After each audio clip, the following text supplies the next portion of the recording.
Welcome back to the channel. Today we're reacting to a video based on how Black women create generational wealth.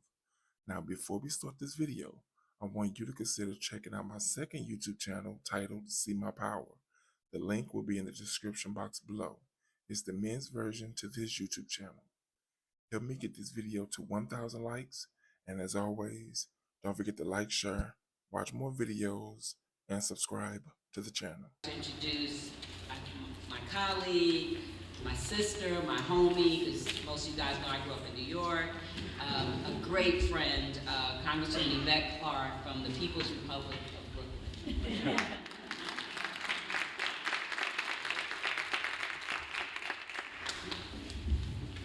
First of all, let me take this opportunity to thank the president of this august university for allowing my colleague and sister friend to host what I know will be a very stimulating symposium and conversation today.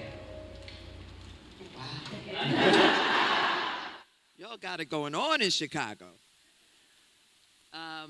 It's certainly my honor and my privilege to come and to be a part of this symposium. It's been a vision of the co-chairs of the Caucus on Black Women and Girls that we can convene women intergenerationally across the United States to really mobilize, inform, educate, transform, and utilize our energy to the benefit of really transforming our communities. And so today is of no difference. Securing the bag, how Black women build generational wealth, is very critical. In the wake of the foreclosure crisis and the implosion in our economy, we saw so much of our generational wealth just wiped away. And a lot of that wealth was, quite frankly, ours. Whether it was in our homes, in our 401k plans, in our retirement, just wiped away. And the fact that we were not in a position to really have a grip and control over our destiny should be a clarion call to all of us. Let me go to my prepared remarks, but I just want to get that off my chest. Let me know in the comments, do you feel like you don't have any control over your destiny? I'm Yvette D. Clarke, as my colleague has stated, and I proudly represent the 9th Congressional District of New York, located in central Brooklyn. And I'm here to lend support towards our collective goal of building wealth for Black women and girls. We are here because of our commitment towards closing the financial disparity between Black and white families. White American families' average wealth is 12 times higher than that of Black Americans. Research shows that Black women are the solution to building wealth in our communities, and Black women are the financial pillars of our families, and therefore the gender pay gap can only be addressed if we have the tools we need to challenge and overcome discrimination. I support strong, effective legislation to close the gender pay gap. The Equal Pay Act of 1963 was not enough because we all know from personal experiences that racial disparities still persist when it comes to the gender pay gap. In the 115th Congress, in which Rep. Kelly and I currently serve, I've co-sponsored the Paycheck Fairness Act, which is H.R. 1869.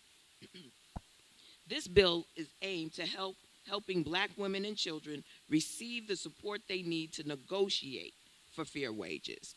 Oftentimes, particularly in the private sector, we're just so happy to get the position. You know, we're just so proud that we're in the space. We have no idea of what our predecessors made in that position, and therefore don't negotiate. We negotiate from the lowest salary that we've ever received. And so if we can make $2,000 or $3,000 more, we are happy. But we are not being smart in terms of having a full assessment of our worth, of our work, and our work ethic and what value we bring to these companies. And so they're going to negotiate you down. We've got to learn. This April, I've charged the Federal Reserve Chairman Powell and the FDIC Chairman Brunberg to alleviate the difficulties small businesses around the country are facing, specifically in building business credit. Additionally, I've introduced legislation last month, the Streamlining Small Disadvantaged Business Act, H.R. 6514, which unifies the systems for small businesses to utilize the 8A programs, specifically those socially and economically disadvantaged. Critical to our growth is our entrepreneurial sector. And Black women have been the fastest growing cohort in that space across this nation. And as we clap about that, remember to support another sister's business. Hello. Hello. So it is never too late to start building wealth. And Black female-owned businesses, again, are the fastest growing group of entrepreneurs in this country, generating an excess of $51.4 billion in revenues. Even further, as Black Americans, our annual spending power is, in the aggregate, $1.2 trillion. So in closing, I want to thank my dear colleague and friend, Congresswoman Kelly, who serves her constituents with pride and distinction in the United States House of Representatives. She and I are one of the 3 co-founders and co-chairs of the Congressional Caucus on Black Women and Girls, and I applaud her leadership, Congresswoman Kelly, on how we can advance financial and economic opportunities for Black women in America, and bringing us all to the table for this very important dialogue.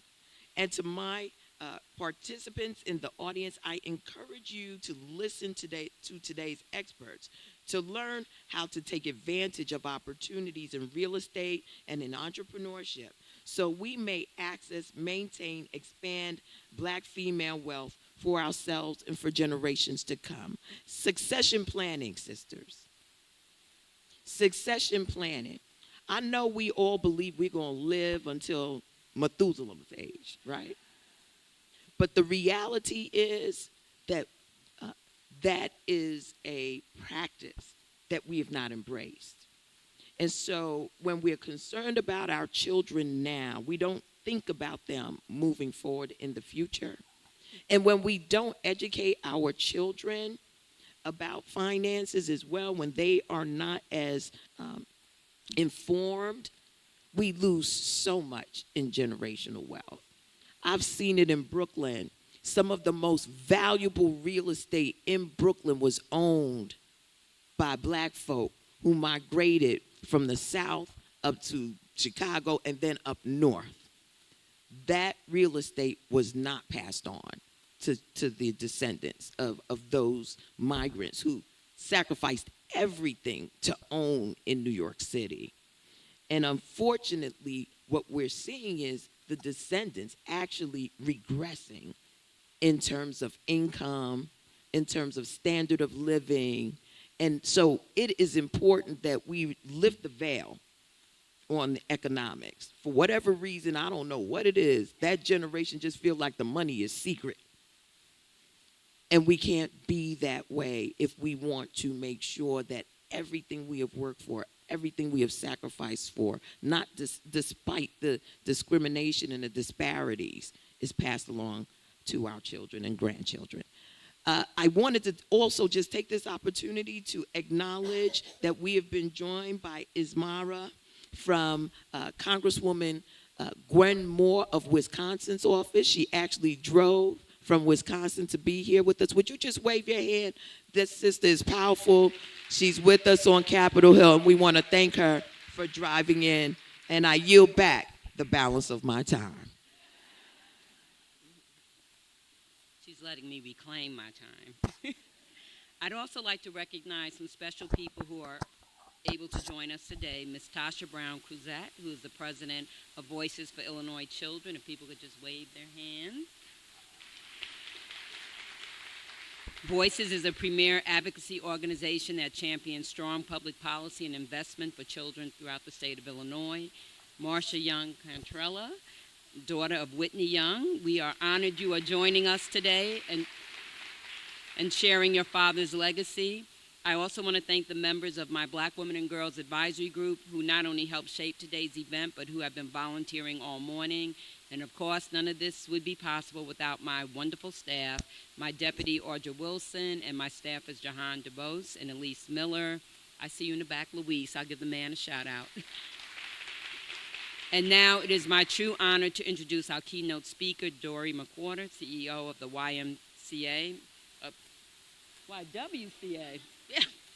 YWCA of Metropolitan Chicago. Dory fired up our audience at our inaugural symposium in 2016. She's back again to fire you up and to share her insight and considerable wisdom on what Black women need to do to secure the bag. Thank you so much and enjoy.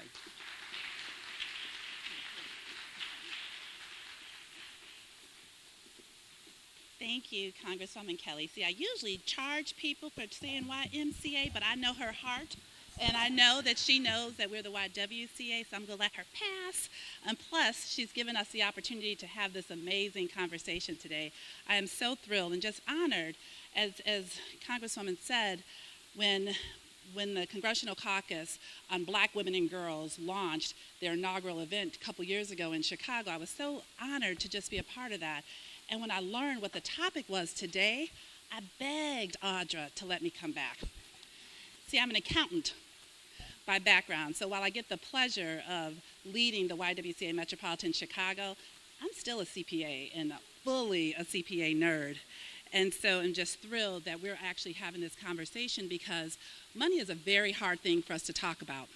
We actually do at the YWCA Metropolitan Chicago, we hold a session called Taboo Topics, Politics, Sex, and Money, because those are the three things that we as women never want to talk about. So we're going to cover at least one of those today, and we could talk about how to cover the other two at a later point. So Terry is going to work with me today and be my manual clicker up there, so I appreciate it. So we'll go ahead and get started.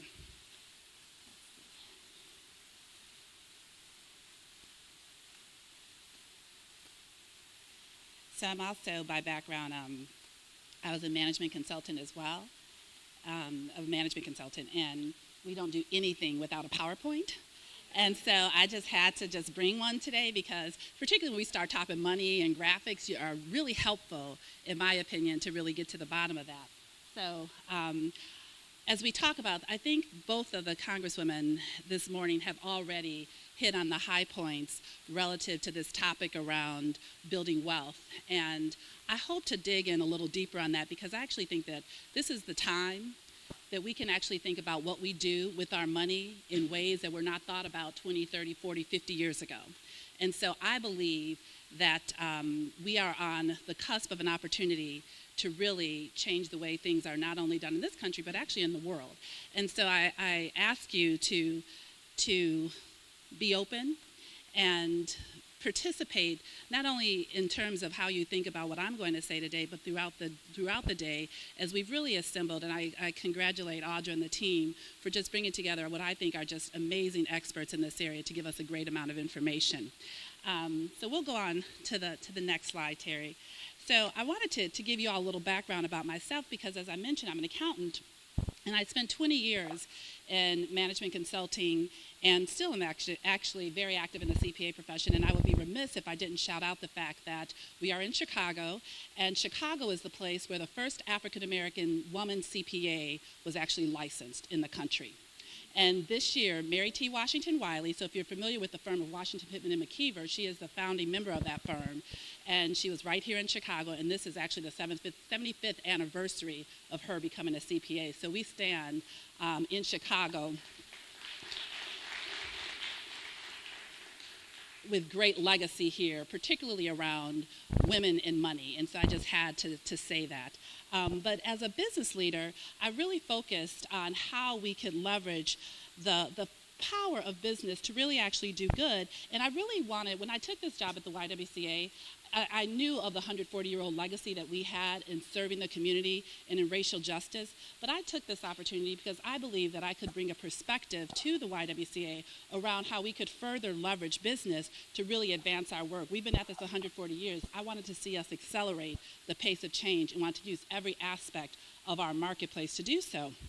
So we've always been focused on a very individual, what I would consider a very personal individual impact that we have. And I'm here today with some of my colleagues that are absolutely creating and making that impact today.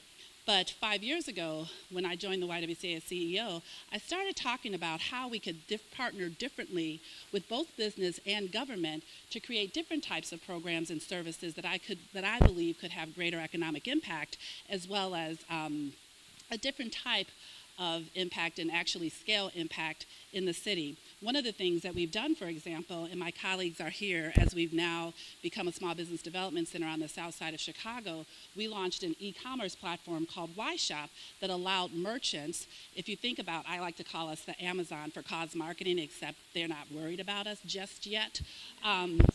However, what we're able to do is we serve over 200,000 women and families, and we're able to use our platform for small businesses to come onto our platform, and we can help market to different audiences that they wouldn't typically have.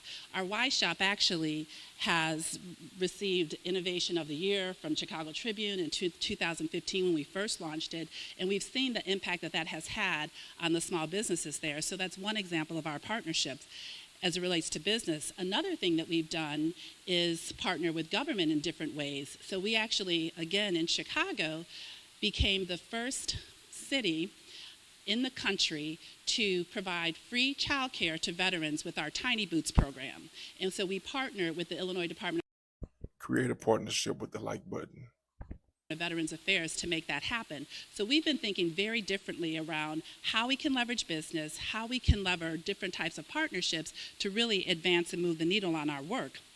The other area that we've done, and this can be popular or not, but we've really partnered with Uber as well to create more women drivers, because what we saw is that there were a need for opportunities on the south and west side of the city, and Uber was there and ready to provide those opportunities. And as a result of our partnership, Chicago has more women drivers, so 30% women drivers in the Chicago market, and that's the greatest percentage of drivers across any platform in the country. So we're also very proud of that, because that has put millions of dollars into the pockets of the women drivers that we work with, as well as allowed them in certain cases to qualify for child care subsidies when they were not employed in other means. So we're working to really advance how we can partner in a number of different ways.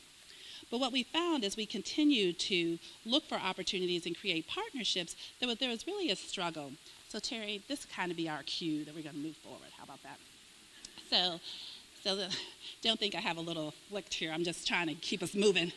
But what we saw as we continued to, particularly with me having a business background and working in a nonprofit space, I was often challenged with, well, you're a nonprofit and you're working with corporate America, and nonprofits, in the mindset that we would hear about all the time, are expected to be doing good, and corporate America was often labeled with being evil corporations. And I know we all have beef with certain companies about what they do, but the reality of it is that we thought that if we're going to advance the needle and accelerate, that we really need to think about this differently. And so I say doing good, but doing good however we define it. So whether we see doing good as feeding the hungry or other charitable work, or absolutely advancing gender and racial equality, these are the types of things that we felt that we could better leverage corporate America for, but really needed to have a different mindset around it. Let me know in the comments, are you interested in doing a nonprofit? So this is where me being an accountant really jumps out. So what I just thought, I'm trying to say, okay, our mission at the YWCA is to eliminate racism and empower women. We've been at this 140 years. I don't have 140 years. How are we going to accelerate that? So I said, let's look at the data. We have an $18 trillion economy, $1 trillion economy. 7% of that are nonprofits. So people always talk about, oh, nonprofits, they don't have enough resources, they can't get things done. We're only 7% of the economy. How much can we get done? Plus, when you talk about charities, that's only a small percentage of that. So We talk to our sisters that are represented in the government. And so then you still only have 40%. So between nonprofits and the government, who absolutely, some more than others, are working to advance the society and do good, we still have this big pot of 60% that represents corporate America or business. So for me, as we sat here and thought about, well, I know we're doing our part. We know the government is doing their part. Our congresswomen more than others, in my opinion, but we know they're working on it, doing their part. So how do we get that 60% engaged to care about our issues and to really advance our issues? So we said that we had to grab them by the purse.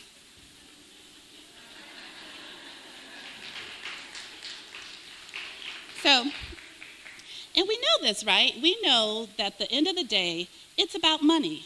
We have to talk to business and money. So as much as a nonprofit, we like to go tell sad stories and tell corporations, you have to donate to us and give us money. Yeah, they do, and some are very altruistic and do that. But the reality of it is that most talk through the economic cycle. So the biggest ways, I feel like I'm in a class now, I'm like, it's just Chicago State, I'm like, who knows? But I feel like a couple of the ways that we think about this are really twofold. One is on the consumer side. We buy stuff, or we don't, to let a corporation know how we feel. The other piece is we invest. The reality is, or we really don't, to let a corporation know how we feel. Poor Terry, he just got to focus on me now. I'm sorry, Terry. So who remembers Not One Dime? So around the time, so a few years ago, when we were seeing the height of the discussion, at least, around police brutality, during Black Friday, we said, as a black community, that we would not spend one dime until people heard our issues. So we're used to doing this, right? We're used to saying, from a consumer perspective, that we can take control of our money and you won't get our money. Because like the Congresswoman said, we represent 1.2, actually I read 1.3, but she's a Congresswoman, we go 1.2 trillion dollars, but it's still trillion, right? Trillions of dollars that we represent in buying power that flows through corporate America every single day. So this is why I'm always surprised when we talk about, oh, we have no power. We got power. We absolutely have power. We just don't know we have power. And when we collectively pull our power together, we can really do some things, right? $1.3 trillion. If I really nerded out, I would look to see what level of a country that made us in the world. But that's a lot of money that we control directly out of our pockets. That's a really big deal. And how we choose to then leverage that. We saw with the NAACP just last year, they talked about boycotting American Airlines, right? In Chicago, United was like, whoop, whoop. But having said that, though, so we have the conversation. Now, are we collectively doing it? Could be another story. But at least we know, we recognize that we do have a tool in terms of our spending power and what we can do to that. The other piece that we actually don't think a lot about is the investor side of things. And I look hard, but you know there are no black traders. Well, there's one black woman trader on the New York Stock Exchange, and I think we've all seen her on YouTube at this point. But the reality is so we have a consumer side. We're well versed in consumerism, so we're good there. The question becomes, what do we do on the investor side? Because capitalism needs capital, right? And so the investor piece is a very significant piece. And I would argue that companies listen, it depends on who the company is, right? They listen to their investors, if not faster than they listen to their consumers, right? Because investors are so much earlier in the value chain relative to actually fueling the companies and the ability for them to actually do anything. So we're again here in Chicago, where we have the amazing company Ariel Investments, and they've done a study, and specifically study how black people engage in the stock market. And what they found is that black people are 35% less likely than whites of similar means to invest in the stock market. So what this means for us is that we lose that ability to actually influence corporate America, and even more importantly, it has a devastating consequence on our ability to accumulate wealth. So if you talk about the lack of participation in the stock market, and then think about, as we've also heard from the Congresswoman today, the impact of us not earning as much. So this statistic that I got here, really it says the average woman, which means white woman, right? So $1.3 million less by the time they reach retirement age. $1.3 million less. So you know, for us, if that was a little chart, we wouldn't even be on there right now, right? So I say that's us over there. I should just put a little down arrow because that's what we are relative to this statistic. So couple the fact that we're not investing in the stock market at the same rate as our white peers or other ethnic peers, and we're earning less, this could have a detrimental impact on us. So to me, the question becomes, what can we do? Let me know in the comments, do you invest in the stock market often?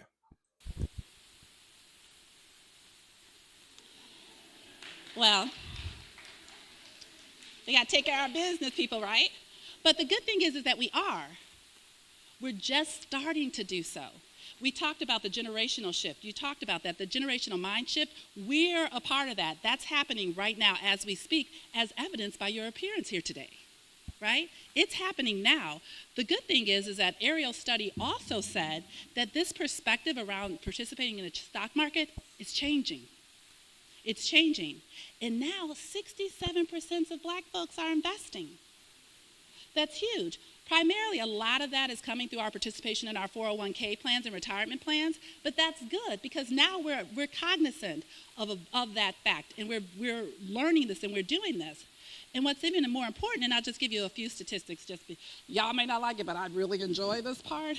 But so in 1998, 57% of black people were investing in stocks or stock mutual funds. By 2010, that number had grown to 60%. And then today, it's at 67%, as I just discussed. And so that's huge for us. We're making progress very quickly. And then another indicator is that black folks tend to think of their homes as their best overall investment. So that perspective is also changing. No surprise, based on what we went through in the crisis, as also discussed. We are just so in tune. Our congresswomen know what's going on, right? So 61% in 2004 believed that your home was the overall best investment, and now that level is 37%. So it's changing. And so now the other fact that I'll give you is that only 28% of black folks in 2004 felt that stocks were their overall best investment, and now that number has increased to 41%. So what this points to for us is that we do have an opportunity to begin thinking about how we close the inequality in wealth gap and what that looks like as we continue to participate in the stock market more. So as we continue to think about this mindset shift around how we participate in the stock market, we actually have the opportunity to build wealth, but to also leverage those investments to social change. It's not a mutually exclusive proposition. And that's the problem, I think, a lot of times, and that's why we have this sort of conflict as it relates to doing good and making money. And we hear it all the time, if you're making money, you can't be doing good. How else can you do good if you don't make? That's the accountant in me coming out. I got to press her back sometimes.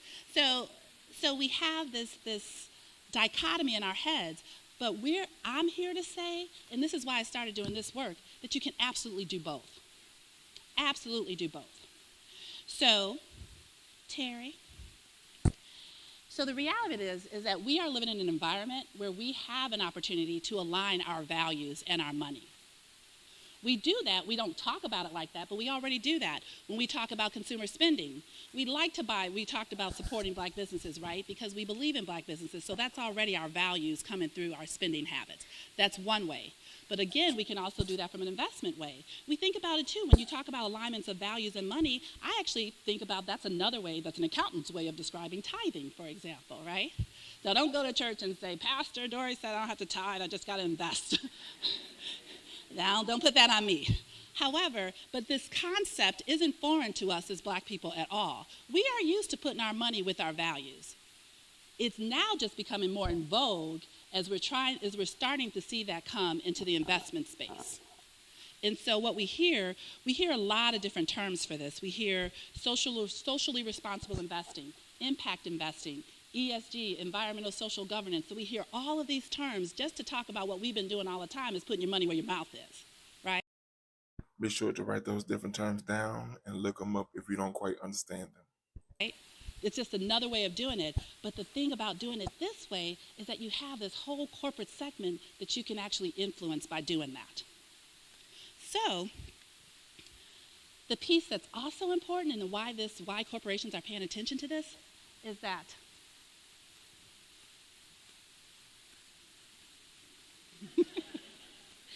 this industry has grown to $9 trillion. So we talk about our $1.3, $1.2 trillion, over $1 trillion purchasing power. We're now talking about $9 trillion of investing power that's focused on ESG, impact investing, social responsibility investing. So this is a big deal and a big tool that we need to start thinking about how we leverage better. So at the YWCA, we've been thinking about this a lot because, again, we living longer, but I ain't living another 140 years, so I'm trying to hurry up, right? We're trying to actually fulfill our mission. You know, people say, oh, your mission is so aspirational, eliminate racism, empower women. I'm like, yeah, and that's what we're trying to do, right? But we're doing it from a different lens. We're saying, how can we do this leveraging every single piece of the marketplace?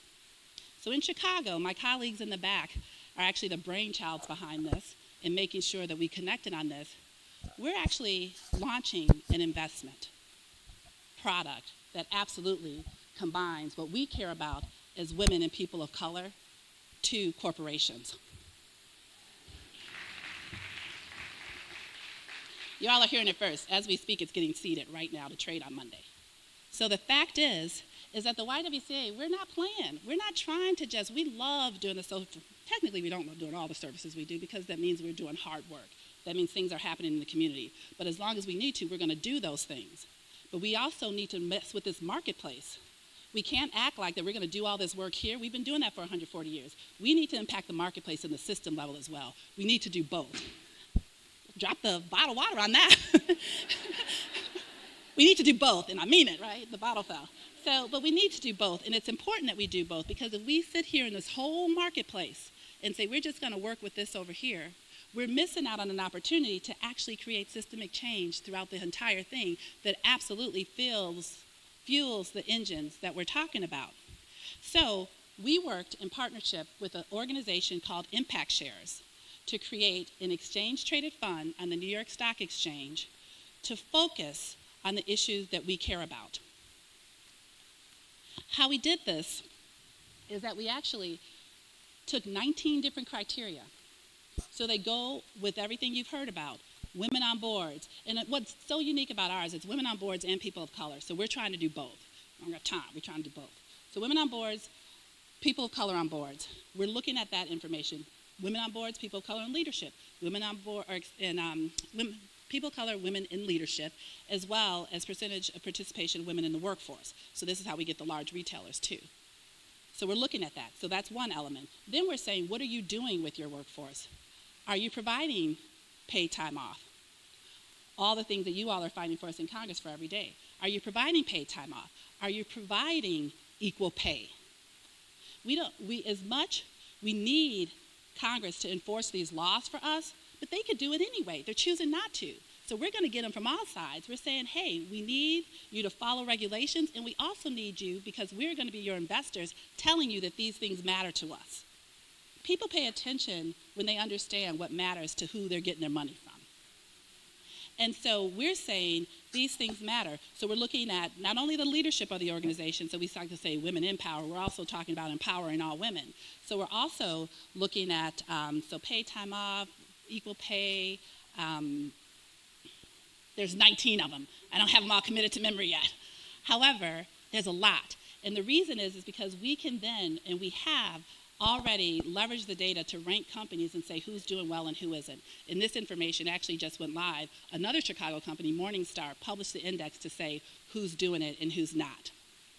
And so this is so exciting because for the first time, it gives us the opportunity to show up at shareholder meetings and say, Mr. CEO, what are you doing about equal pay? What are you doing about supply chain diversity? That's in there too. So we're asking people questions and we're holding them accountable by leveraging these tools because we absolutely have power in our dollars. We got the consumer thing down, even though we can coordinate a little more on that, but we still understand that that's a channel. Now we can leverage the investor channel to absolutely create change. So we're so excited because we are actually going to go to the stock exchange and ring the bell.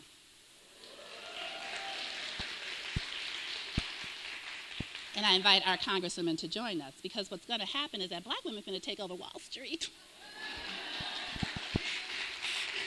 No offense to that little girl standing in front of the bull, but we look like, move over, sisters are coming through. But having said that, is that this is so important because this represents, the reality is we're going to make change. We're in a capitalist society, so why are we ignoring that fact? It's capitalism, so we need to play the game as well. But the reason, what we need to do is put tools out there so that we can play the game and play it well. And so that's our goal. So we want to just go up on Wall Street, and we hope that Becky call on us. That is our...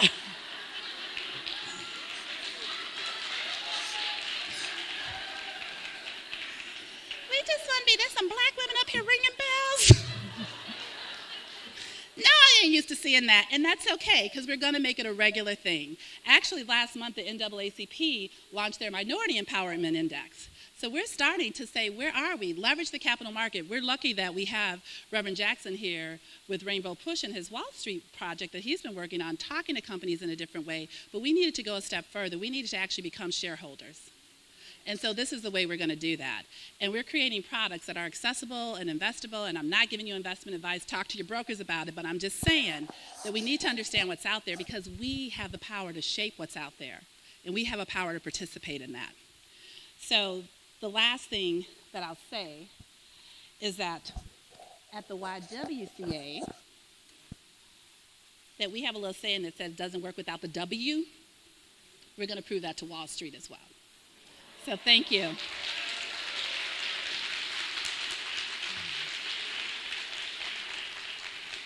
Thank you very much, and enjoy the day, and I'll be hanging out with you all the rest of the day. Thank you.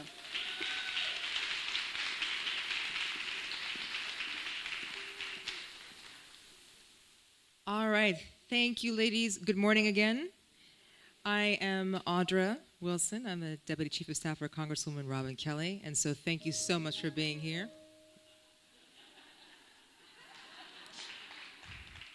I have better theme music than that, but that's all good. But thank you so much for bearing with us this morning. I know we got started a little bit late, so we're going to accelerate this program, but thank you for hanging in there because there's a ton of great information to give you. So we're going to go on actually to our first panel, and I want to have our panelists come up. So we have two panels that are going to follow. The first is called The Legacy of Black Wealth Building. And with this panel, we are honored by having Marcia Young Cantarella, who is the daughter of civil rights icon Whitney Young Jr., and so she'll be gracing us with her presence, and they're talking about the legacy of her father, along with our esteemed panelists. So our panelists are going to have you guys come up on the stage. Hold on one second there, Terry. Immediately following that panel, we're actually going to have Dory come back with another group of very dynamic women called Sisters on the Rise, RESPECT, Me and My Money, so you get the theme. And then we're going to have a brief Q&A with both panels immediately afterwards. And then we're going to break, and I'll let you guys know about our breakout session. So if you're able to stay and get some more information, we're happy to have you. There will be food available all throughout, because I know I promised I'd feed you guys. So I want to first introduce Alicia Tate, who is going to be your moderator for today. Alicia? I think I'll stay down here if that's okay. Can people see me all right if I'm here? Do we need to move the podium? Okay. All right, we're good. Okay, well, good morning. I know, again, we started a little bit late, so we'll try to make up some of that time in this panel. But I think Dory did a wonderful job, as always, of framing the issues for us today, and in particular, she really did a great job of setting the stage for the conversations that we're having today. Getting that framework of where we are in the economy and the opportunities available to us as Black women is really where we want to point our minds. And so this discussion is going to fill out a little bit more of that context and foundation for really how to think about the empowerment of black women and ergo black communities economically. And so part of what we wanted to do was pull in part of the legacy of Whitney Young Jr. How many of you, any Whitney Young grads here? Any alumni? Okay. always have to ask in Chicago. So he was, to Dory's point, I mean, he was really at those seats of power and at those tables really pushing to open the doors for black people in every setting. And for that, he was labeled an Uncle Tom by many. He was criticized by many in the Black Power movement that he was not radical enough and so on and so forth. But he had a vision of black power, and you'll see this if you watch the whole, we're going to show some clips, but if you watch the whole film, he really talks about his vision of black power was really self-determination. It's exactly what Dory was speaking to, that, we needed to be in charge of our own destiny, including our economic destiny in every way. And this was his work. And all of the black CEOs who have followed him have credited him with opening those doors and integrating black people into every part of the finance and business world. And also we'll see a little bit in the clip, too, about his work to not only open those doors in the business financial world, but like Dory said, playing on both sides in the sense of opening up broad social programs and policies and pushing, in particular, the administration of President Lyndon Johnson to really promote programs that would benefit all black people and lift us out of poverty. So that's a little bit of a framework for the clips we're going to show. And so it's a wonderful, wonderful film. We're gonna see a few snippets from it, and then I'm gonna let Marcia talk a little bit about her father's legacy, and I'll introduce the rest of this wonderful panel, and we'll have a bit of conversation about it. Okay. Starting first with Marcia Young Cantarella, daughter of Whitney Young Jr., and she has a background in both corporate education, philanthropy, and we're really excited to have Marcia with us today. Christopher Reed, who has the rank of Professor Emeritus of History at Roosevelt University in Chicago. So Christopher, thank you for being here with us today. A frequent speaker on black history issues in Chicago. Next to him, we have Brittany Robbins, who's the founder and CEO of the Gray Matter Experience, which works with young people to become entrepreneurs. Welcome, Brittany. And next. Let me know in the comments, are you ready to have a business? And if you already have one, let me know what type of business you have in the comments. To her is Danielle Harbison, who is Executive Director of Black Chicago Tomorrow, which is doing work to improve the economic circumstances for black people in communities in Chicago. Welcome, Danielle. And then last but not least, we have Bob Howard, who he's going to talk some about the history of black banks with us today, but he's also was a professor at Roosevelt for many years, and he and Christopher are both connected to the Black Chicago History Forum. So welcome, Bob. Okay. So, Marcia, let's start with you. I'm standing over here because I guess this side of the room, it was bad for this side of the room, so I'm not trying to act like I am smarter than any of the people on this panel. But, Marcia, I know you speak a lot about your father's incredible legacy, and it's really a story that a lot of us don't know, even in Chicago, where we have a school named after him. And but I wanted to understand how he influenced you in your work. Both you and your sister, his children, have worked in philanthropy in a variety of ways to, give back to the community. So can you share personally for you some of the lessons you got from him? Yeah, I'll tell a little bit of my story, but I first want to say the extent to which I feel at home. This is where my Aunt Arnita Boswell lived. Okay. Is that better? Okay. Better? Okay. So this is where, Aunt Arnita Boswell lived. I was delighted to get the message from Robin's office through my cousin, Jihan. Jim Compton, also my cousin, who was head of the Urban League, was his boss was my dad. So, so this is a whole family thing here. And of course, there's the magnet school, which I have visited with Arnita. So, I want to tell, my dad's influence a little bit through my own story. As was mentioned, he opened doors to the corporate world. And one of the ways that happened was through companies embracing a corporate social responsibility agenda. So when I graduated from Bryn Mawr, one of my first jobs was at Avon, which was just beginning to create its corporate responsibility agenda. I had no idea what it was doing. We were making it up as we went along. But there was a community of us who were all doing this work, and we were all kind of working together. And I was kind of struggling to make my way up the corporate ladder, and became friends with a senior vice president at Chase Bank. David Rockefeller at Chase was on Daddy's board, and the senior vice president at Chase, Francesco Cantarella, became kind of my mentor and ultimately my husband. Francesco actually proposed at an Urban League dinner.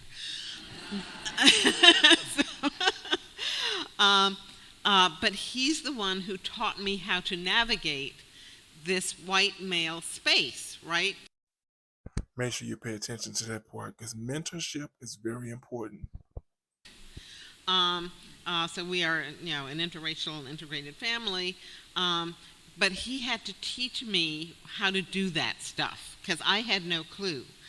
But the way that happened was that my dad used to take his board, and he'd put them on buses, and he'd take them to Harlem, and he'd take them to Bed-Stuy so they could actually see the impact of poverty. And that was eye-opening. And so then they became part of the Urban League and part of what was then the National Urban Coalition, and the National Minority Purchasing Council evolved during this period. All of that stuff began to happen in the 70s, even after my father wasn't there. After Daddy died, my mother ended up serving on 2 corporate boards, as did one of my Avon colleagues, Joyce Roche. So opening board seats was part of his legacy. I went to work for a while. When I left Avon, I'd moved from corporate responsibility and marketing. There were a whole series of layoffs. When I had to lay off 20% of my staff, I was like, I'm done. And so I started doing some consulting. I worked at Catalyst simultaneously with working at NYU. Catalyst was working on women's issues and what was happening to women in corporations, including women of color. And while working at NYU, all of a sudden the education gene kicked in.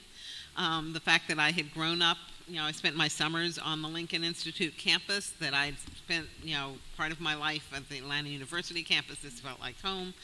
So I stayed at NYU, earned my doctorate with a focus on American studies, American business in American studies. So that's my universe. And then I went to Princeton, where I was a dean. And my boss was actually Nancy Weiss-Malkiel, who had written one of the biographies of my father. Mm-hmm. So, all of these pieces kind of flow and fit together.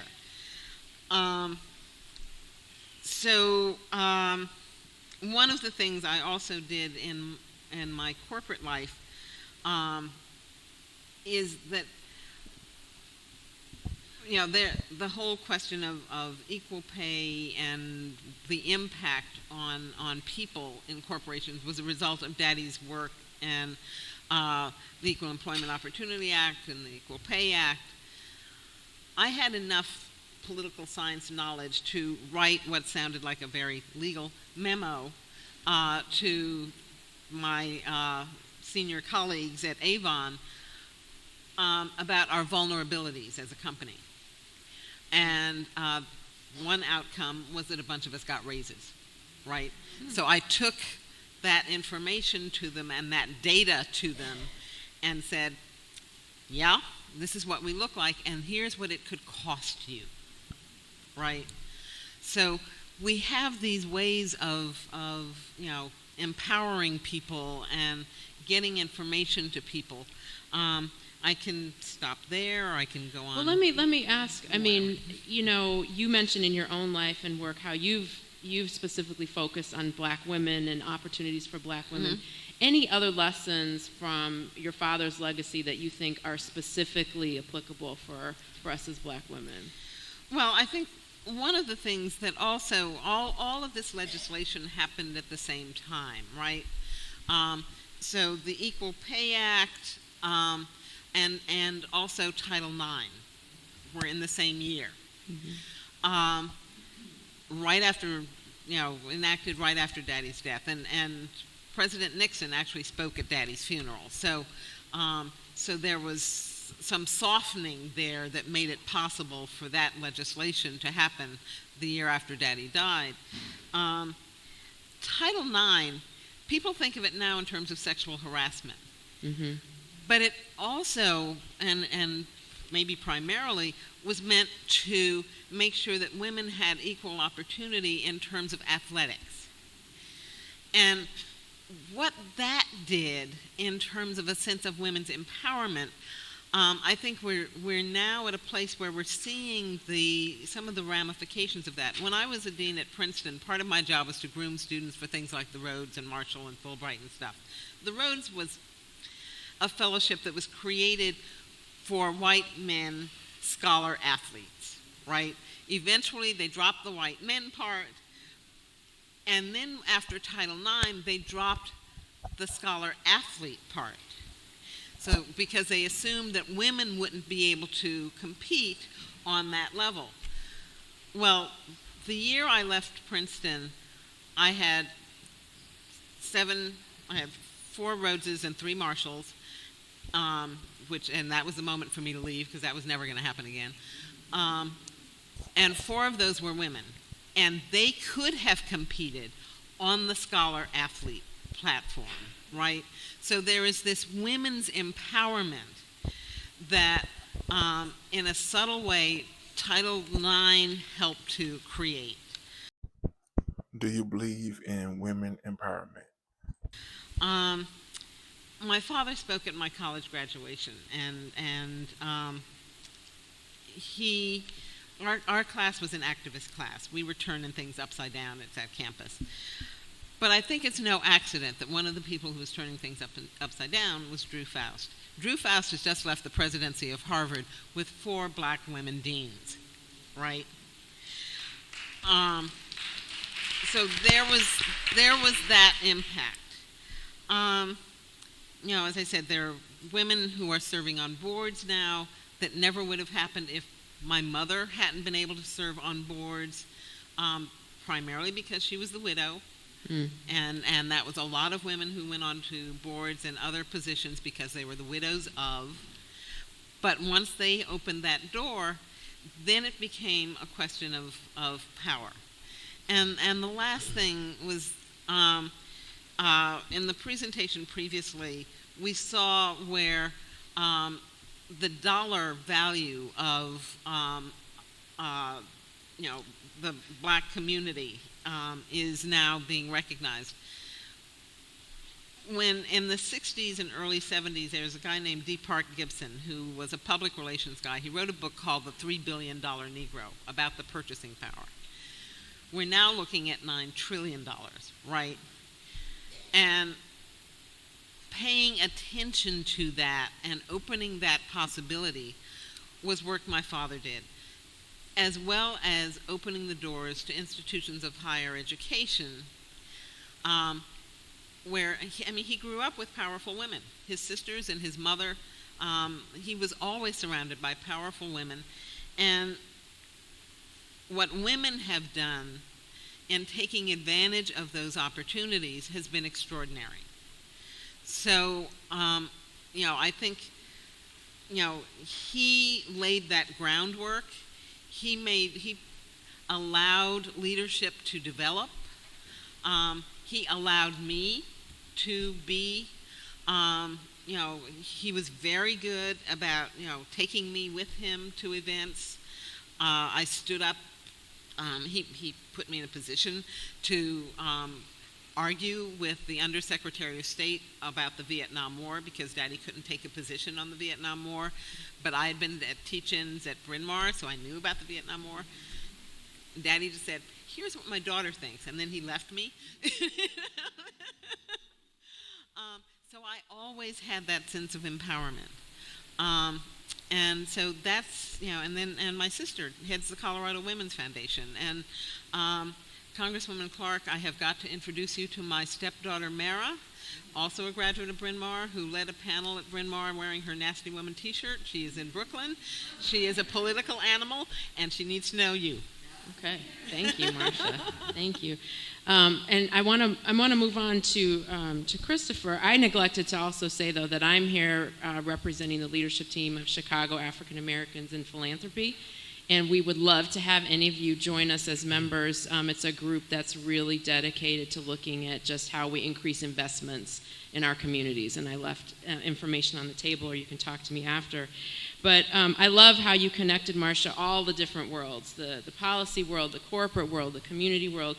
So, Christopher, I'm wondering if you can talk with us a little bit about how Young's lessons apply to Chicago and where we are at as a city in Chicago. And one of the tensions I always saw in his story and his approach was that tension between, the inside and the outside game, the thing Dory kind of alluded to. How much are you being an activist and pressuring, and how much are you trying to moderate and compromise? Can you speak to that a bit? Speaking briefly. You have to hold that mic closer. A little Maybe closer. even Okay. just hold it in your hand. Yeah, speaking briefly. Can you hear me? Yeah, deliberately speaking briefly.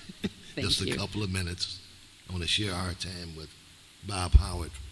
And we're representing the DuSable Museum through our organization, the Black Chicago History Forum. I'd like to piggyback on something you said, and it had to do with negotiating the space that white males controlled. Now, answering you directly, Black Chicago was always aware of the need to use its dynamism to negotiate that space. Mm-hmm. So being both insiders and outsiders, they moved forward. 100 years ago, to work as insiders meant that the powerful politician from New York who had come to Chicago in the 1880s, Ed Wright, enlisted the aid of men and women to create a political organization in the first congressional district that what got black people on the inside of what was going on, where they could make policy and affect the wage earning and salaries of blacks in government. Let me say that by the 1920s, because there were so many blacks in city hall employment, the opposition to blacks called City Hall Uncle Tom's Cabin. Too many blacks, and they worked to get blacks out. But blacks were there working from janitresses, clerks, secretaries, up to what? Higher level positions. And that was because the first congressional district pushed people into municipal government. They also had influence over federal and state government. So the role of the insider is important. At the same time, blacks were pressuring the system from the outside. And one way you do that is by what?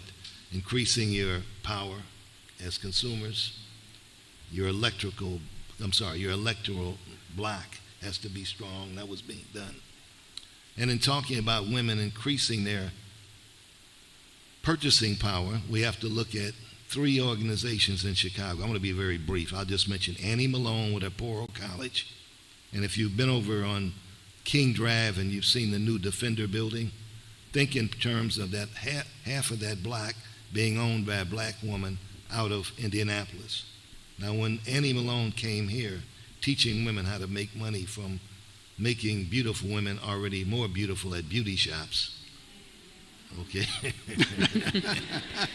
She was promoting black women to go into self-employment. At the same time, you had Madam C.J. Walker's operatives in Chicago. But at the same time, historically, it's documented, you had Anthony Overton who had the Overton company basically being run by women. Now the Overton building still stands at 36th Place and State. His name was on the building. But there were a great many women running his manufacturing operation, making high brown powder for women and other things. And women ran his newspaper, the Chicago Bee, which previously had been a magazine. And they advertised products that were being produced by women. He happened to have, and I want to stop, he happened to have no sons, if I remember correctly, and all daughters. And the daughters became operatives in the business as soon as he arrived in Chicago in 1911. The key here is, though, women were becoming self-employed and were moving away from domestic and service operations. And in doing that, we're increasing their purchasing power. Combine that with what? The insider, and you start making some progress. Thank you. Yeah. And I have to say that was so well said when you said beauty shop, making beautiful women more beautiful. Well, we appreciated that. That was very nice. Thank you. but notice the deliberate title for those operations. Mm-hmm. Yeah, not ugly shops. Right. Right. Well, that's a perfect segue to go to you, Brittany. I want to hear some examples of, share some examples of what's happening on the ground in Chicago. But you're all about entrepreneurship and empowering, in particular, young people. Talk a little bit about your work, and particularly your work, with young women. For sure. Just for some context, the Gray Matter experience works to expose Black high school students to entrepreneurship and allow them the opportunity to create businesses that impact South and West Side communities.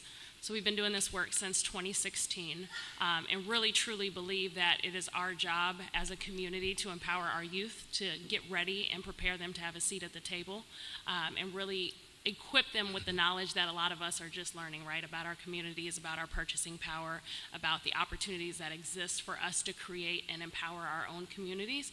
It's important for us to be advocates for that to our children and to the youth.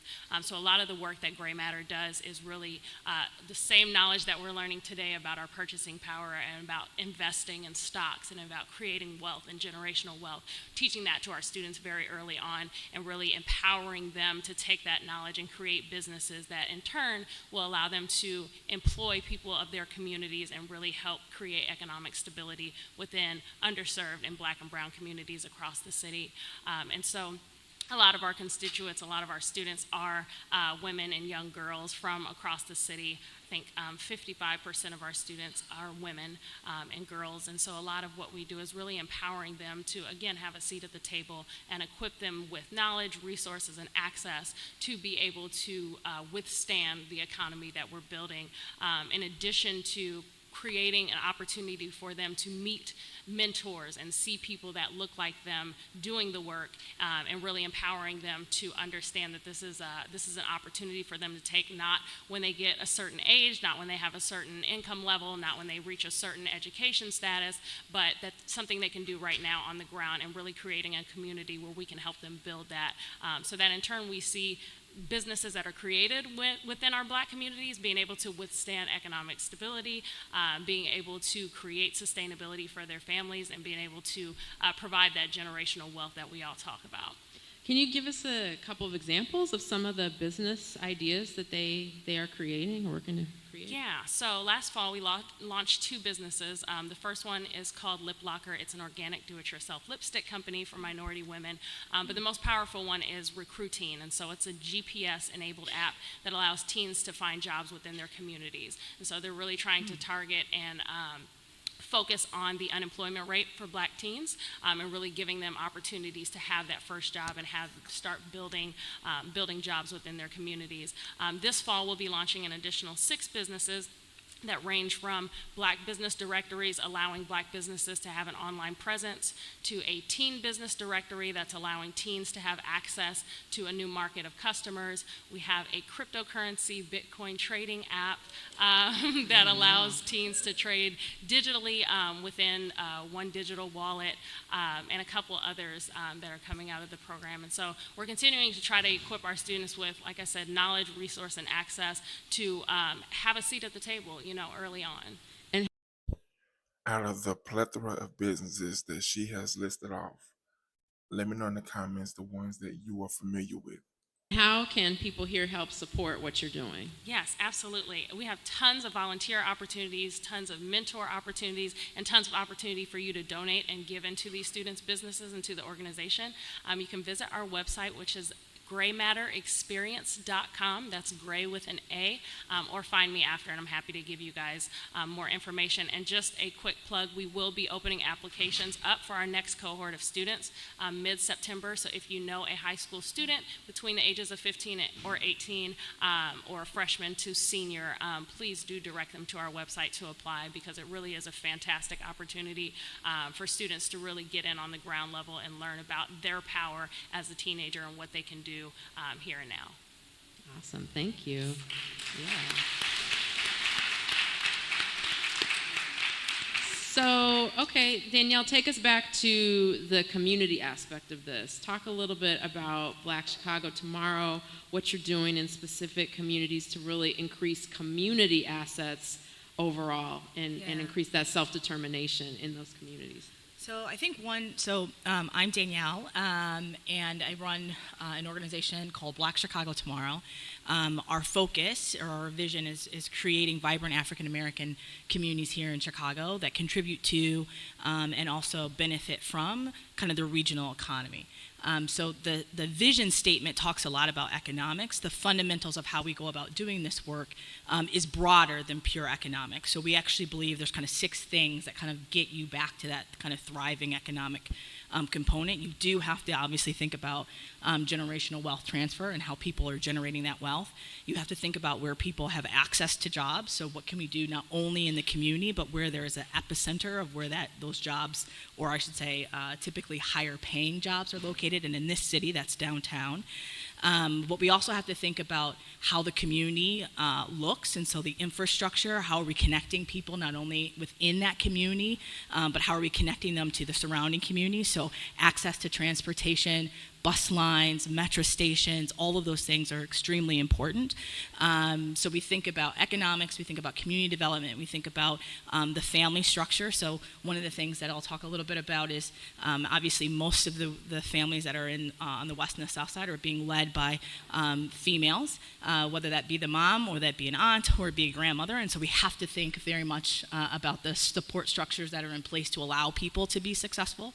We think about health, education, and kind of the violence piece. So we've got kind of 6 prongs of how we do this work, and we then think very much about how you kind of bring all those things together. So we think very much about kind of place-based, which is the work that we're currently doing in Auburn Gresham. It's about getting really hyper-focused, understanding what's happening in that community, and how we can apply those kind of 6 pathways that I talked about in that space and kind of support them. And I'll talk a little bit more about that. But we also then think about the fact that a lot of what we see on the ground is driven by a policy, a law, some practice that's already in place or has been in the place that's continuing to exacerbate what we see on the ground. So we have to be hyper-focused. We've got to deal with what we're seeing on the ground, but we also have to deal with kind of this kind of larger, broader piece of this work. And then we've got some other stuff that we're working at too, so I'm happy to talk about it. It's pretty complex. So from kind of what we're doing in Auburn Gresham and how we think about economics, one of the things that the research has kind of shown for us is that you have to actually focus in on kind of big catalytic projects. And so while we think about how we drive community, it has to be community-led. So everything that we do is really based off of what the community has said that they wanted. They've done tons of plans, but they're not funded. And so we've got to fund the work that has already been done. And then we've got to pick out from that what are the big catalytic things that drive the momentum in that community and kind of accelerate the momentum and the change. So we're looking at projects that are usually $10 million plus. So we currently have about $45 million worth of investment in that community right now, with more projects in the pipeline. And so for us, kind of getting back to that economic stability is fundamentally about being focused on what the community says that it wants and supporting it where it says that it needs these things now, and then trying to figure out how we continue to create kind of like a cascading effect, right? How do we kind of keep these things going? From kind of this individual perspective of how we think about women, one of those things that also means that we have to think about like daycare centers in the community, and how we're ensuring that the right supports are there, how we're helping families who oftentimes have some legal struggles. Maybe a son or a grandson or a granddaughter or daughter has gotten touched by the criminal justice system, and so we have to think about how we remove the barriers to that employment. So it's really hard oftentimes to get a job if you've been arrested, let alone been convicted. And so we've got to remove the barriers that are in place. And so we're trying to kind of tackle it from all different levels. But that's how we kind of think about really bringing a community up, is to kind of hit it on all of those things, support it where it says it needs to, where it believes it's at right now, and kind of help raise the community itself. So where does Now remember, as she sit there and go on and talking about community, you are my community. I need for you to let me know in the comments your thoughts about this video. Do you want more videos like this so we can grow together as a community? does the money come from for you to do your work? Yeah, so that's a great question. So our belief, or I guess I should say my belief in how you do this is similar to kind of what Dory showed before. We tap into foundations, we can tap into the government, but the truth of the matter is that a lot of the times, not only do we have the solutions for how our problems need to be solved, but we need to tap into where the money is. And the money in Chicago sits with businesses, and we have not historically tapped into that pot of money in the way that we need to. And so we believe, or I believe, that we can leverage the business community to drive this change, and that's what we've been doing. And that the way that we're doing that is kind of similar. I didn't know, I'm not from Chicago, so I didn't know the whole Whitney Young story, but very similar to this story. So I don't believe that we need to make a lot of waves. In fact, I do my best, as Alicia knows, to fly under the radar. So this is unusual that I'm sitting on this panel. We try to fly under the radar screen. And the reason is because we don't want to cause a lot of drama until we have made a big enough impact that it is really hard to stop. So $45 million is big. We'll probably be about close to $100 million by the end of 2019. That's a big investment in a community that oftentimes hasn't seen any investment. Mm-hmm. But I know it can also be very easily stopped. And so we try to leverage the board. My board is made up of either current CEOs of Fortune 100 companies or retired CEOs. There's a lot of conservative voices on that board, and there's a lot of liberal voices on the board, which makes them for really great discussions. But they're committed to trying to do something different in this city, and we leverage their Rolodex. That's essentially how I make that happen, is by having them call their friend and get that meeting, having their friend, because they golf with them or they live next door, or their wives or friends, to write a check. And so it makes it, I don't know if it's scalable, I don't know if it's sustainable, but it's working right now. And we're going to try to continue to see if we can use that as a way to kind of set like a model for how we do this work differently. But it is about tapping into the resources that are currently available, and in a lot of ways literally leveraging relationships that people have that we as Black people oftentimes don't have access to. Right. So that's kind of how we leverage this. Thank you. Great. Yeah. Okay, so that's a really great segue to you, Bob, in terms of this question about our institutions and how many institutions do we need to create that are run by us and serving our communities. You have done a history of Black-owned banks, which is an unfortunate story in Chicago. Talk a little bit about the importance, in your mind, of us creating those institutions versus the approach that Danielle laid out about leveraging, the power brokers, as discussed in the film. Well, before I get to that question, I just want to reflect on a timeline that I didn't really know existed. I'm Harvard Business School class of '62. Last year, 2017, Harvard Business School celebrated the 50th year of the first female graduates from Harvard Business School in 1967, I think so. And they entered in 65. So I think that timeline kind of goes with your dad's work. And I was never aware of that, so thank you for that. As far as Black banking, as you said, I think everyone knows that they've been a casualty in the economic cycle here, starting back in 08. Back in 2010, I looked in 2010, we had 34 Black banks nationally. We had a few left in Chicago. Now there's only one savings and loan in Chicago, Illinois Federal.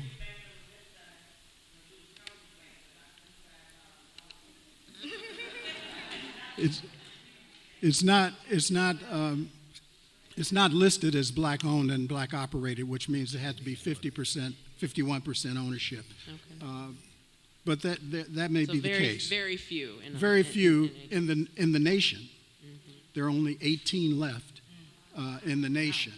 Wow. And there are a couple of reasons for that. One of the major reasons is the Dodd-Frank regulation, which was supposed to protect us from large banks, but it impacted black banks in the ability to operate because they have to hold more cash, and therefore created an issue with people wanting to invest in banks.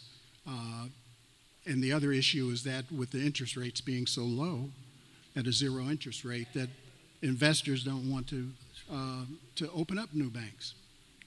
That's the bad news. The good news is there is one bank that I discovered through my work, and by the way, I'm not a banker. I was encouraged to do this work by Christopher Reed when I was doing some graduate work at Roosevelt. But One United Bank, I think, has the business framework or structure to be successful. And what they've done is they've gone to electronic banking. Their offices, I think, are in Boston, but they're represented in all 50 states. And they're the largest, now the largest black-owned and operated bank in the United States. And they're One United Bank? One United. And if you go online and do One United Bank, you can open up an account with them anywhere in the United States. And their president happens to be a female. I don't remember her name, but so the chairman is male and the president is female. So I think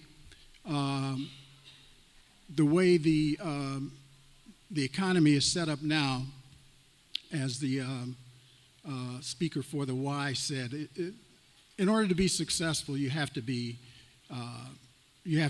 electronic if you want to be scalable. You have to be on the internet, and I noticed that a lot of our young people are creating businesses around private equity and venture capital, where you don't need a lot of human capital. You just need a few smart people, and we do have that. And so they are investing in those kinds of organizations. So I think my timeline kind of coincides with Whitney's work as well, and being a class of 72, and I was in corporate America. Back in those days, you're always the first.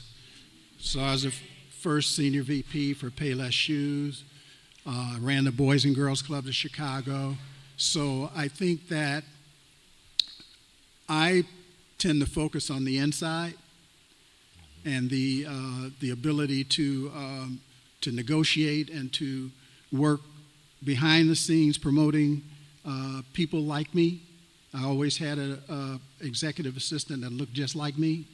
And so I think I'm a big proponent of working from the inside, and I think you have to do well before you do good. Okay. Thank you. Well, absolutely. I mean, I think one of the big takeaways from this discussion, right, is that there's no right or wrong answer. Right. That hitting this from a number of different angles is important, but it's important to not sit on the sidelines of any part of it. Like Dory charged us with, we got to be engaged at all levels. So we could go on and have a lot more conversation with this panel, but I'm trying to be a good moderator and follow my direction to wrap it up so we can keep it moving. So please help me in thanking these wonderful panelists.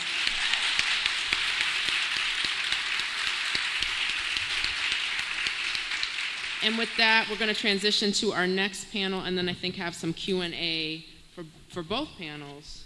We're going to try to have some Q&A following the second panel. Audra? Thank you so much, Alicia. And to our panelists, can we give another round of applause, please?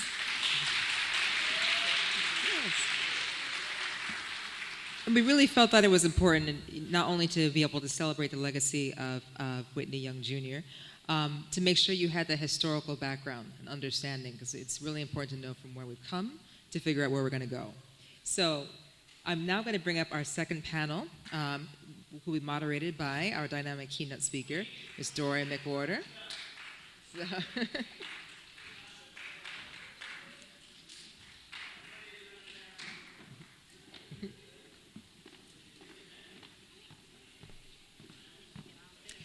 While our panelists are getting on stage, I just want to remind you, immediately after we are finished with our second panel, and hopefully we'll have time for a very brief Q&A, we have 2 breakout sessions. So if you are inclined to stay, and we hope that you do, the first one is going to be BYOB, which is Build Your Own Business. And so we were excited that we're going to actually do that outside our lecture hall 103. So for those of you who are kind of aspiring entrepreneurs, those of you who have small businesses but really need some help to figure out next steps and business plans, that sort of thing, we have folks from the Chicago Urban League and the Polsky Center for Entrepreneurism and Innovation that are actually going to be doing that interactive breakout session. And so I'll tell you more about that when we're done. Our second section is how many millennials do we have in here? Can I call myself one? Wow. No, okay. I try. I'm a proud Gen Xer. It's okay. But for our millennials in here, you're going to stay in here because we're going to do something called 3M. Okay, so it's money management for millennials. And so I think it's going to be a very important subject for you. And so the whole purpose of this conference is to make sure you don't have to have money to be able to learn how to make some money, and for yourselves and for future generations. So we're going to have you actually remain in here after we're all done. But without further ado, I'm going to bring up Dory. So yes, I give you till about. Okay, perfect. Well, thank you, Audra, and thank you for the panel right before ours. I just love the conversations that we're having today. And so, again, when Audra was talking about this topic, I was like, okay, you know I'm a CPA, right? I got lots of wonderful Black women in finance, and so was happy to be able to bring a distinguished group of individuals together, because first of all, I think we need to understand that there are more sisters like this in finance than we know about, so be able to have them here today is so fortunate, and particularly when you see how much money they represent, I think it's a great thing as well. So what we wanted to talk about, so we were talking about panel, when we were putting our panel together, we were talking about panel topics and what we wanted to really focus on, and of course we were inspired by the Queen of Soul, particularly, and I wish I could sing, but I can't. So, but particularly when Miss Aretha talks about your kiss is sweeter than honey, and guess what? So is my money. We thought, and I didn't sing that on purpose, right? So we decided that we were going to name our panel Sisters on the Rise, Sisters Rising, RSVT. I can't spell now, right? That's why I focus on money, right? But RSVECT, thank you. Myself and my money, because that's what we want to see. We want to see the combination of that. Monica is now a psychologist and women and empowerment coach who's particularly passionate about elevating women and helping female leaders unlock their EFS, which stands for Emotional and Financial Security, to make life better, career and leadership, to make better life, career, and leadership decisions from a healthy position of wealth, regardless of net worth. And then we have Miss Yolanda Daniel. Yolanda Daniel is a vice president and officer in the financial services industry. She's also a fellow of the 2017 class of Aspen Institute Finance Leaders Fellowship, and the founder and current board president for 8 Oak Development, a real estate development firm focusing on mixed-use retail and residential development in underserved communities. And I hope that she's going to share with us her insights about how real estate development and the community trajectory to wealth building are combined and linked. Then we have Miss Renee Manley. I call her my $1 trillion woman, and she'll tell you why in a minute. But Renee is a deputy director of SEIU's, so the Service Employees International Union, Strategic Initiatives Department, where she works with pension trustees, investment professionals, and union leaders around the engagement of multi-million-dollar union and public pension funds. It's actually it's $1.5 trillion that SEIU ensures gets invested property. And she's passionate about helping women understand how our relationship to money today impacts how we will live when we retire. I hope that she'll also talk to you about the wage gap and how that really impacts Black women's ability to save and invest, and the steps we need to take to eliminate this gap. And then finally, I have my friend, Ms. Corliss Gardner, and she is here representing the African American legacy of the Chicago Community Trust, which is a philanthropic and educational initiative led by African American and civic and community leaders who share the common goal of improving the quality of life among African Americans across the Chicago area. And I hope that you also talk about this general wealth building strategies and how philanthropy can be a part of how we invest in our community and society at large. So as you see, we have an amazing group of panelists, and I want to get right into this. So that you can hear from them. And so what I'd like to do is to first go down the line, but would like to know how each of you got involved with your particular field, as we talked a little bit about in your bio, and wanted to share some of your insight as to why this topic that we're having, the conversation that we're having today, is important. So why don't we start with you, Dr. Black? Absolutely. Thank you, Dory. And I got to just say grace and gratitude for the energy in this room and everybody who has presented before. I have some things to share, but I've got to read through all my notes now that I've been taking from everyone else. So I appreciate that. To be honest, I went back to school to get my doctorate in psychology because I was running away from corporate America and back into my own soul. And I really thought that I wouldn't re-enter the space of corporate America once I graduated.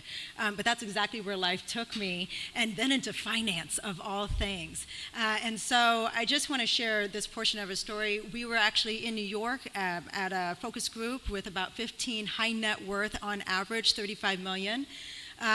In the room. And here I am just graduating with my doctorate, so y'all know I had no money. No money. I was just trying to figure out how I was going to introduce myself and get myself through this conversation. And they were talking about their relationship with finance. And even my business partner, Carolyn Leonard, who was the first woman to trade in 1976 at the Chicago Board of Options Exchange, the first woman on the floor with her own money, her mentor was in the room. So these were leading women. And during that conversation, I watched one woman cry because she was now taking over the wealth of her family while her husband had been diagnosed with a chronic illness.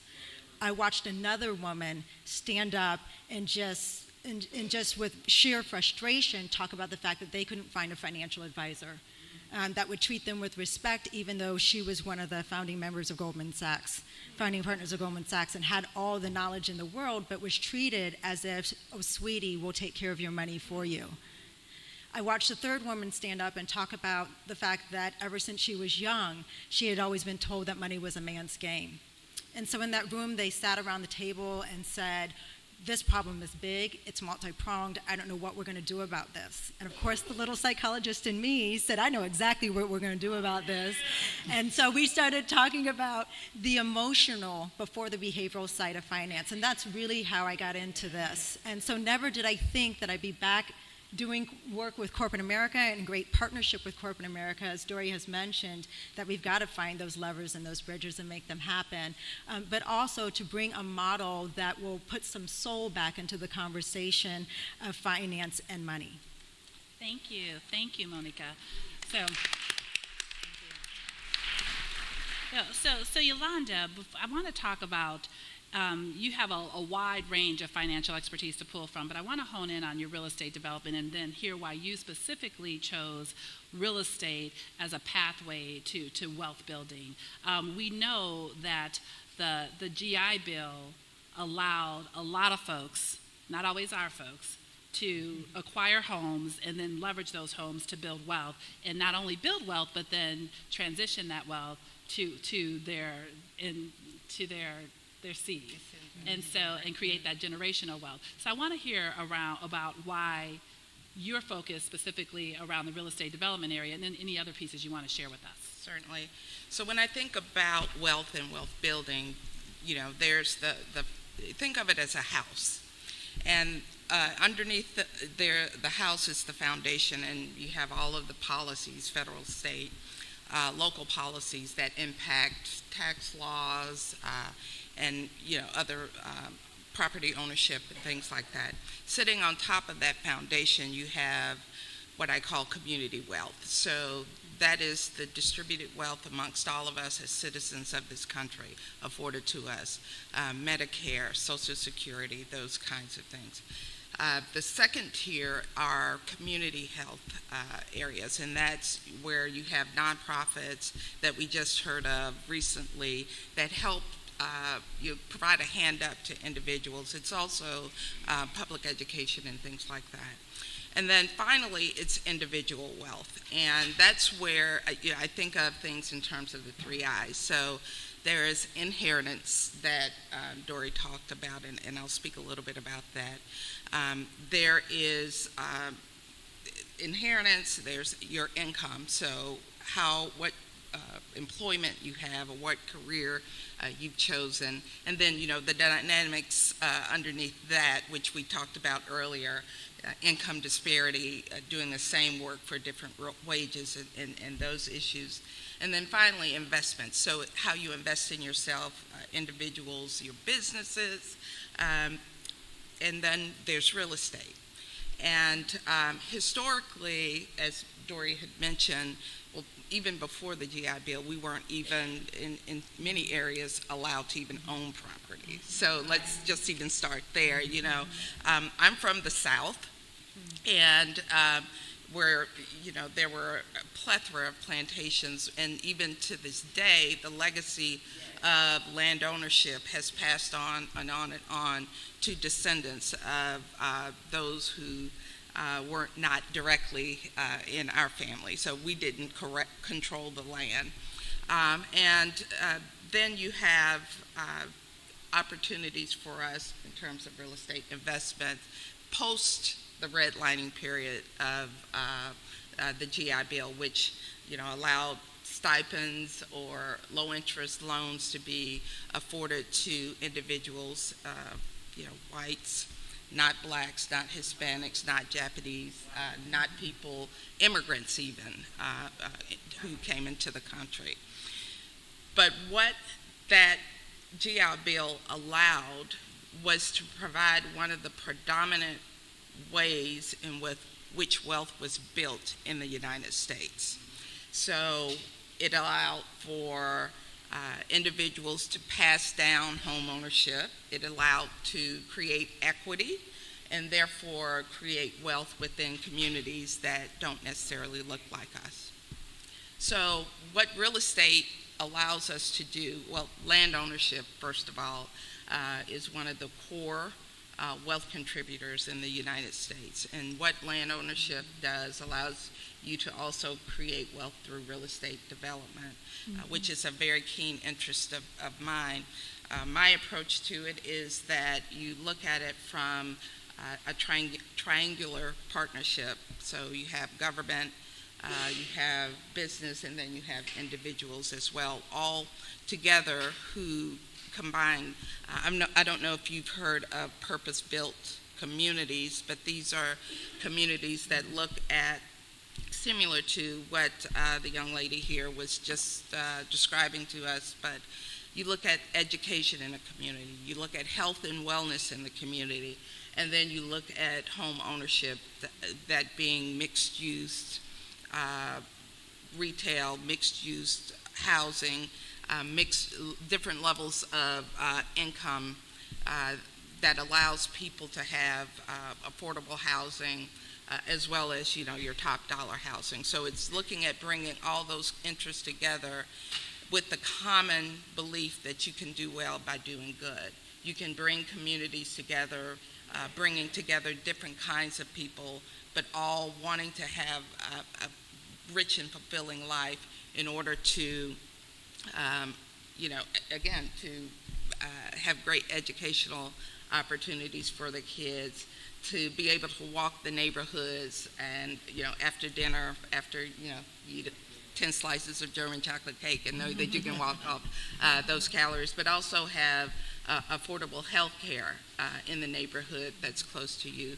So those are just some of the different kinds of real estate opportunities that I look at when we invest in communities. Great. Thank you for that. And then Renee, as we talk about, we've heard a lot today about the wealth gap and the disparities around that. Would love to just hear how your focus on retirement and the access to retirement is so important in the conversation that we're having today as well. And then clarify the topic around the $1 trillion, because she's my $1 trillion woman. So first of all, let me just thank the Congresswomen for having this event. This is amazing, and Dory for having the hosting the panel today.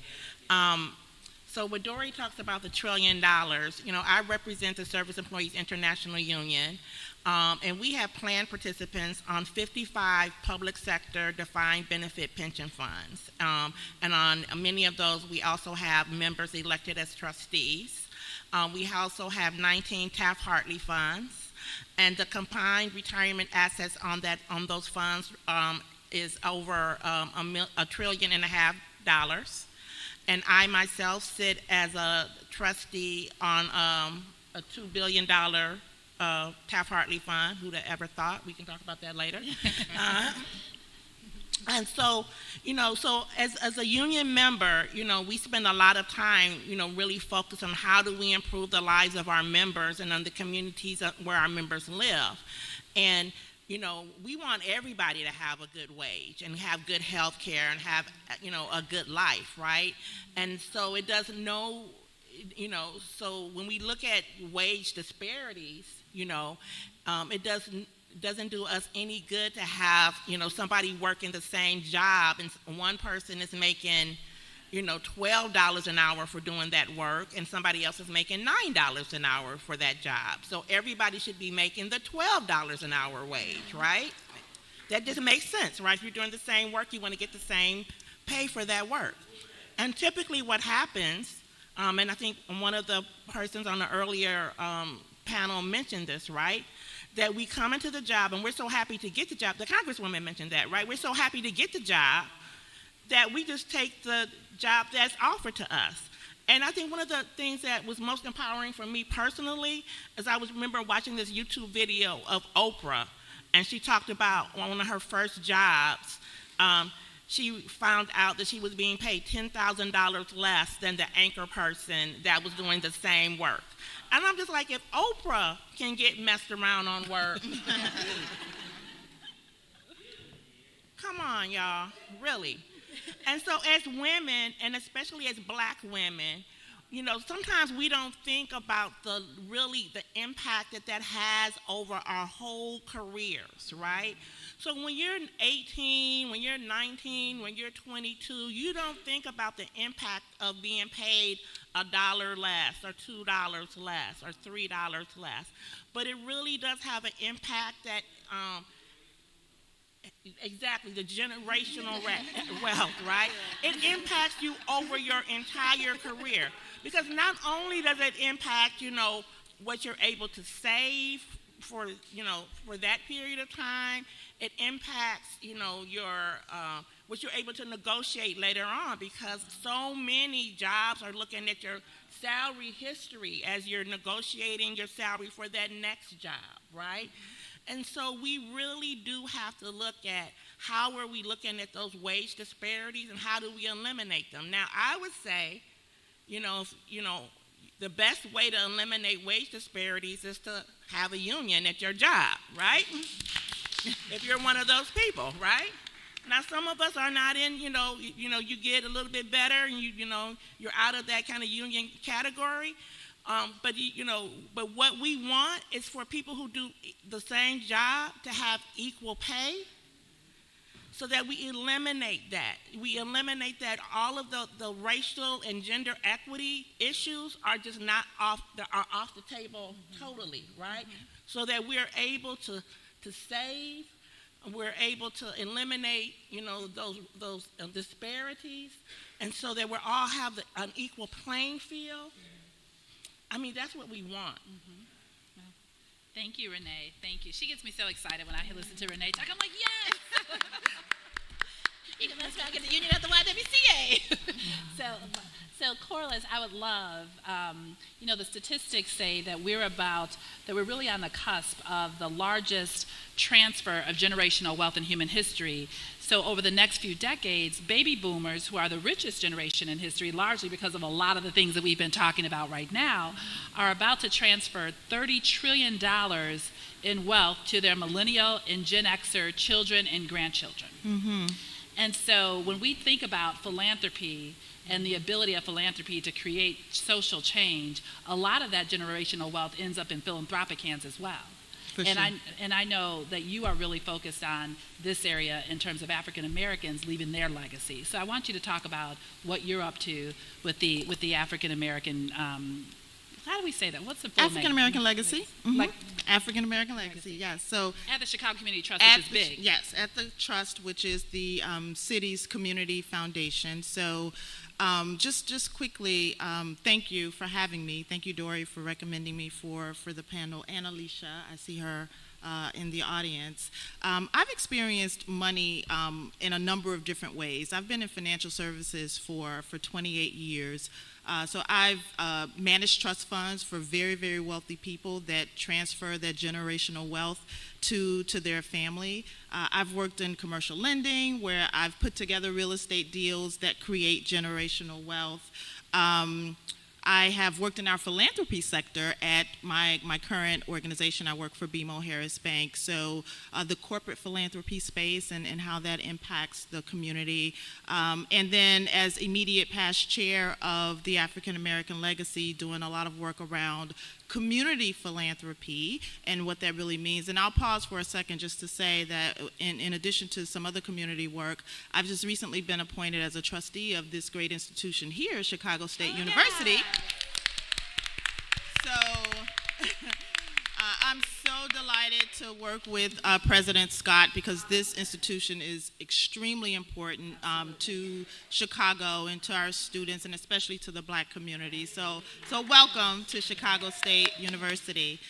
The African American Legacy is a philanthropic organization that is led by African American community members, civic leaders around the city.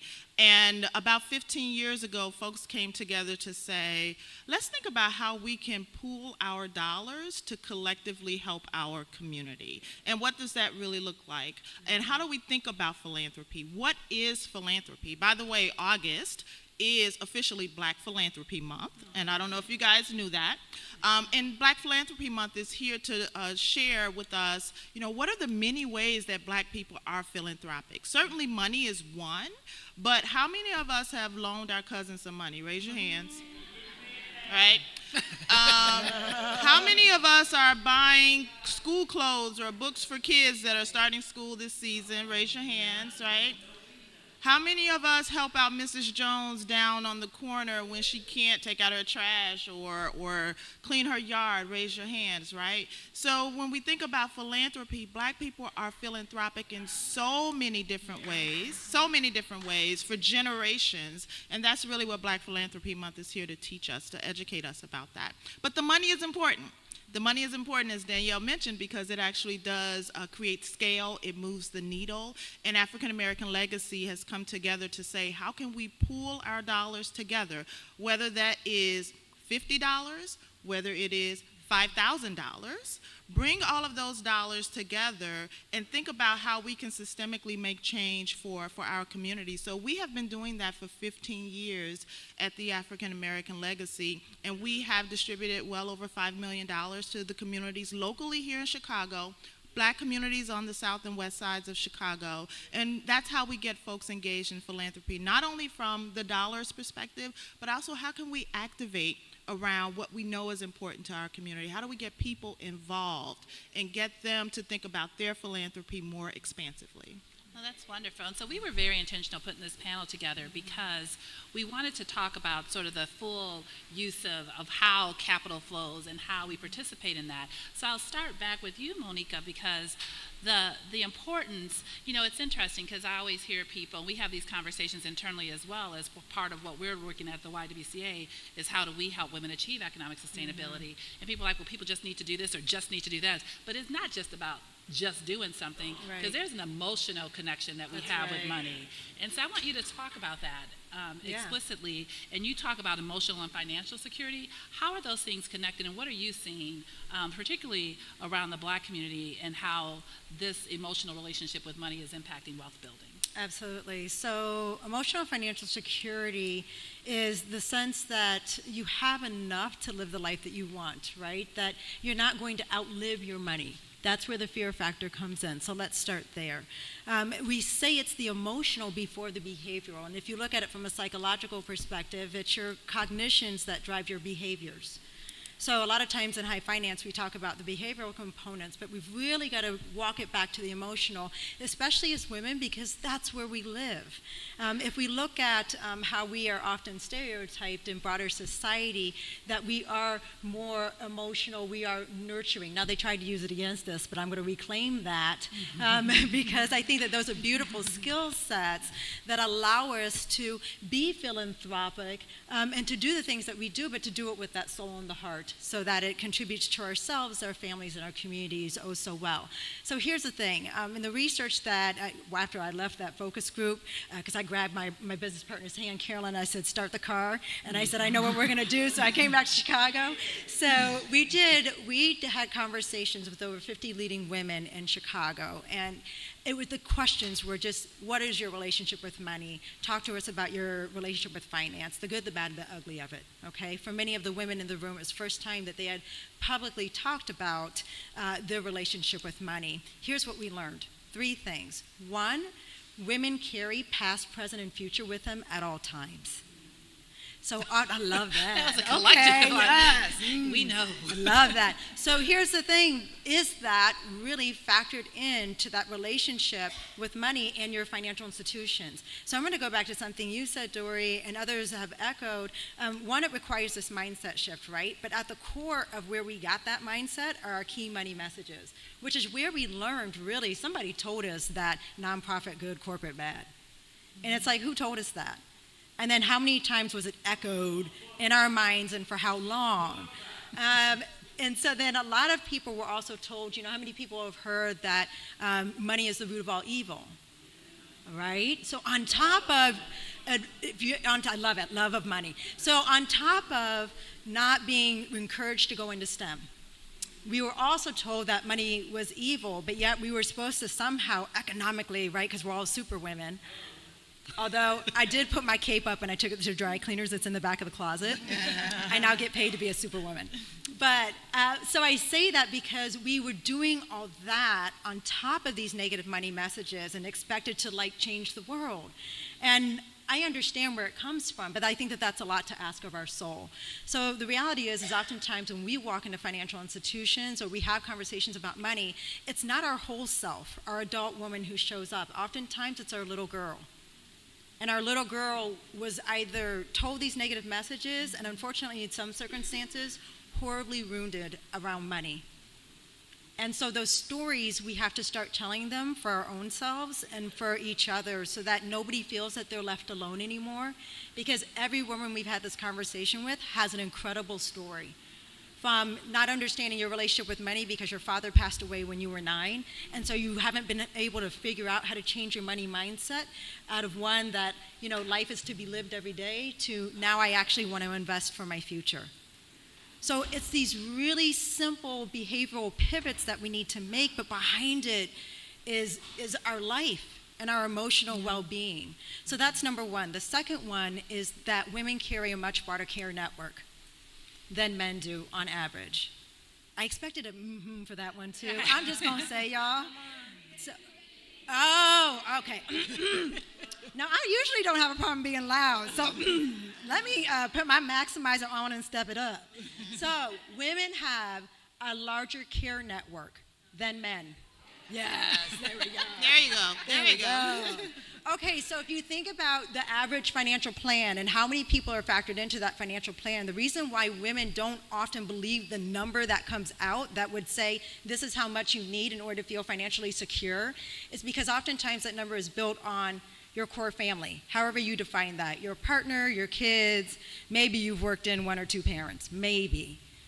But if you ask your soul, how many people do you feel emotionally and financially responsible for? How high does the number go? Too many. So when we do this work in diverse audiences, we do talk, on average for white women, you might still get into the 6 to 8 range. For women of color, you get into the 8 to 10 very quickly, regardless of age, regardless of net worth. And in fact, for lower levels of net worth, or just different states of being, because I don't want to institute some sort of hierarchy into this, for a lot of communities that are under-resourced, the number has gone up to 20. 20. I did a presentation in Austin, and the room's response on average was 20, regardless of age, and there were teenagers in the room. I just want to share this because it really impacted me that this young woman had come to this brilliance on her own. In clarifying this and asking the same question I asked you, how many people are in your care network? After listening to the 20s, she said 1. And I said, so how did you get to 1? Because I'm like, that's a really interesting number. She said, I finally realized I had to choose myself. Let me know in the comments how many people are in your network. She wasn't, and she said, I realized that for all the energy I was giving out, I was never going to sustain it. It was an unsustainable model for herself. And so she had to choose self and choose 1 first so that she could build up her economic sustainability and wealth model so she could even think about generational wealth, so that she could think about the community causes. She had to right-size her own ship. And so she had been doing that. She said it had been taking her about 10 years at that point, but she knew she was coming to a close because she had to go all the way from high school to going to graduate school. That was the journey that she chose for herself for economic sustainability. And so that's what it means, the power of that care network. And so when we talk about past, present, and future, sometimes that triggering in the room, that little girl shows up, and then the weight that she feels is the weight of the care network. And that's oftentimes why we don't sleep at night. So the third... So we are all getting group therapy right now. We are all like, yes. So her cards are available later, but I'm just noticing that this is healing that's happening in the room. Well, and this is what happens when we can bring psychology into finance, right? Yes. And don't we all live here? Yeah. So, right there, that's right. So the final thing that I want to share with you is the bag lady effect. Some of you all may have heard of that. I mean, it's not Erykah Badu's version of bag lady, but it kind of is. So it's that sense that you could lose it all. Say it again, sorry. Oh, I've just never been told I was quiet. Okay, so I'm going to sit still and be clear. The final one is the bag lady effect. And it's not the Erykah Badu bag lady, but it kind of is. Okay? The bag lady effect is the sense that you could lose it all tomorrow. Now, here's the thing. Going back to Oprah had a conversation with J.K. Rowling, in which J.K. Rowling asked Oprah, do you finally realize that you've made it, that you have enough? And Oprah's response wasn't, yes, I know I've got it. The response was, I realized that I could not make that many mistakes. Let me know in the comments, when do you know that you've made it, that you've had enough? To go back to zero. And just pause on that. Because I think even what Dory offers and what the YWCA is doing is flipping the mindset to more of a strengths-based mindset so that we're not focused on building from scarcity. Just think about what we keep asking ourselves, to think about the scarcity mindset and to go from a -10, sometimes a -20, all the way up to a sense of empowerment. Again, it's a lot to ask of your soul. The shorter route would be flipping the mindset to strengths, realizing and choosing, as that young woman did, that you are worthy, knowing your worth, and from there building a platform through all the financial mechanisms that are available that align with your values and align with your goals and your intentions in the world. So for the bag lady effect, this is one thing that I've noticed in our work. actually, women of color, and in particular African American women, tend to have a lower bag lady effect. Why? Because we've actually done the work. We know, because a lot of us had to get our hustle on to get where we're going.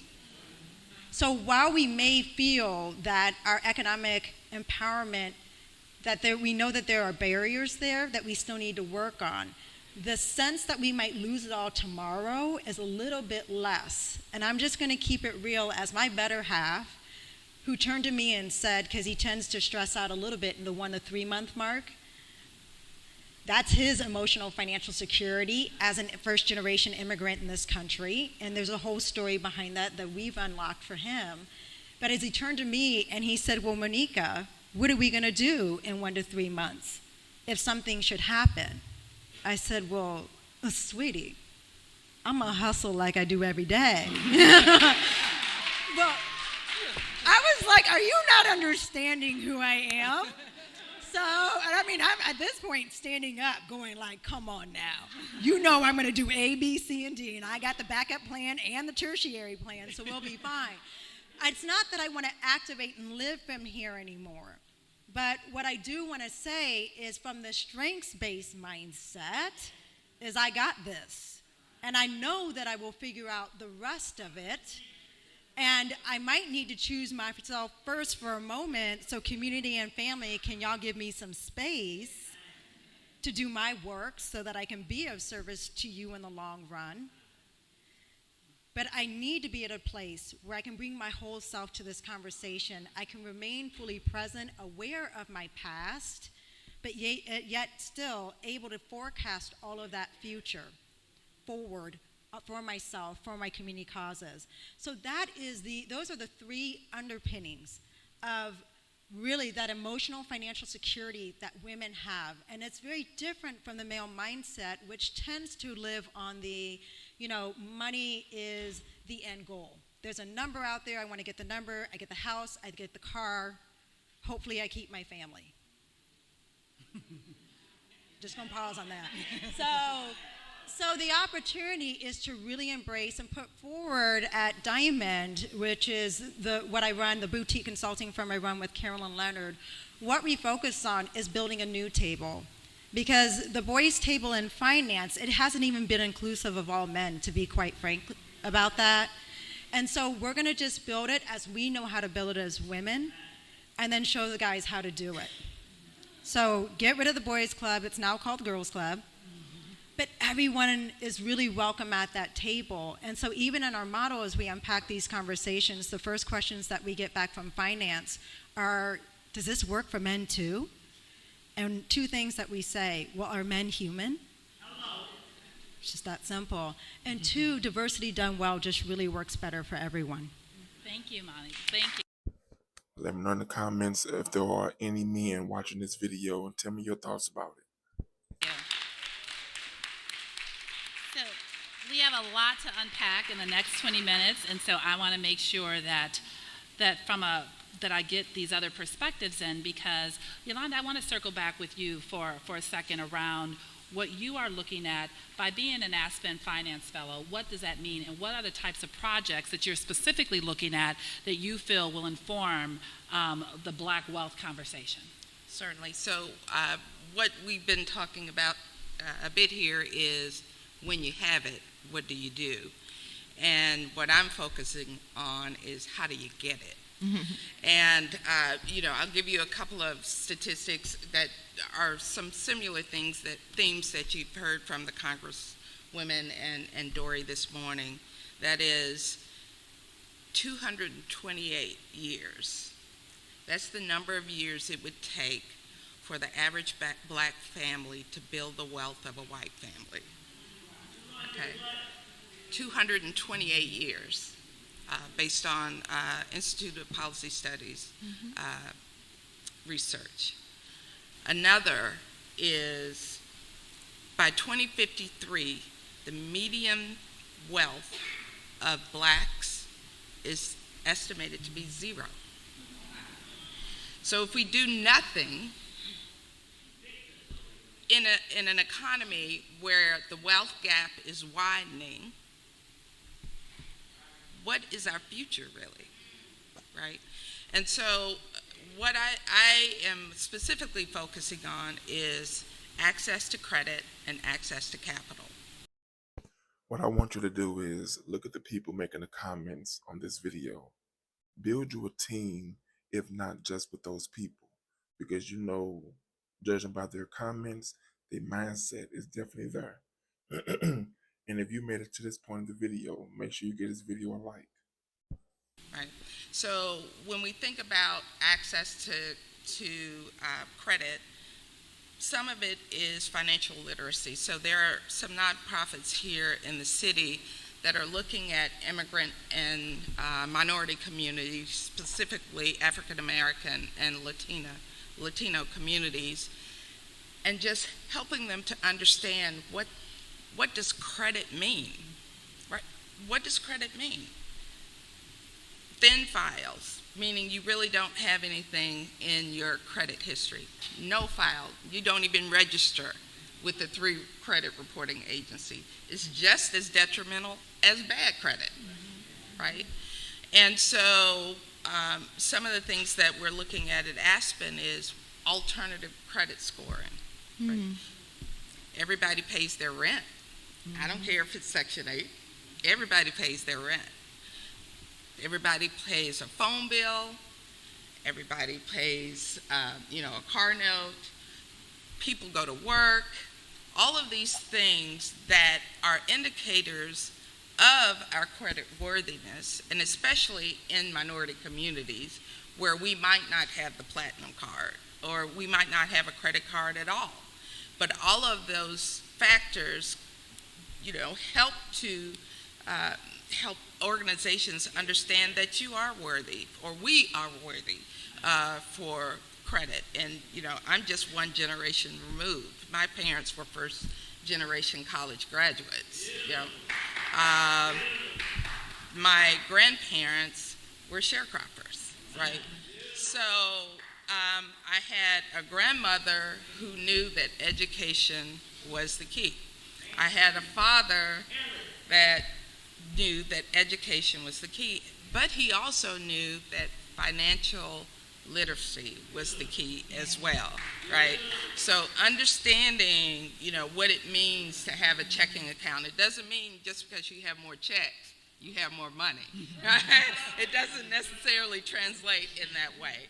And so, access to credit, again, there are many experience and proof of concepts going on where these communities have been taught how, about, how to build a credit portfolio.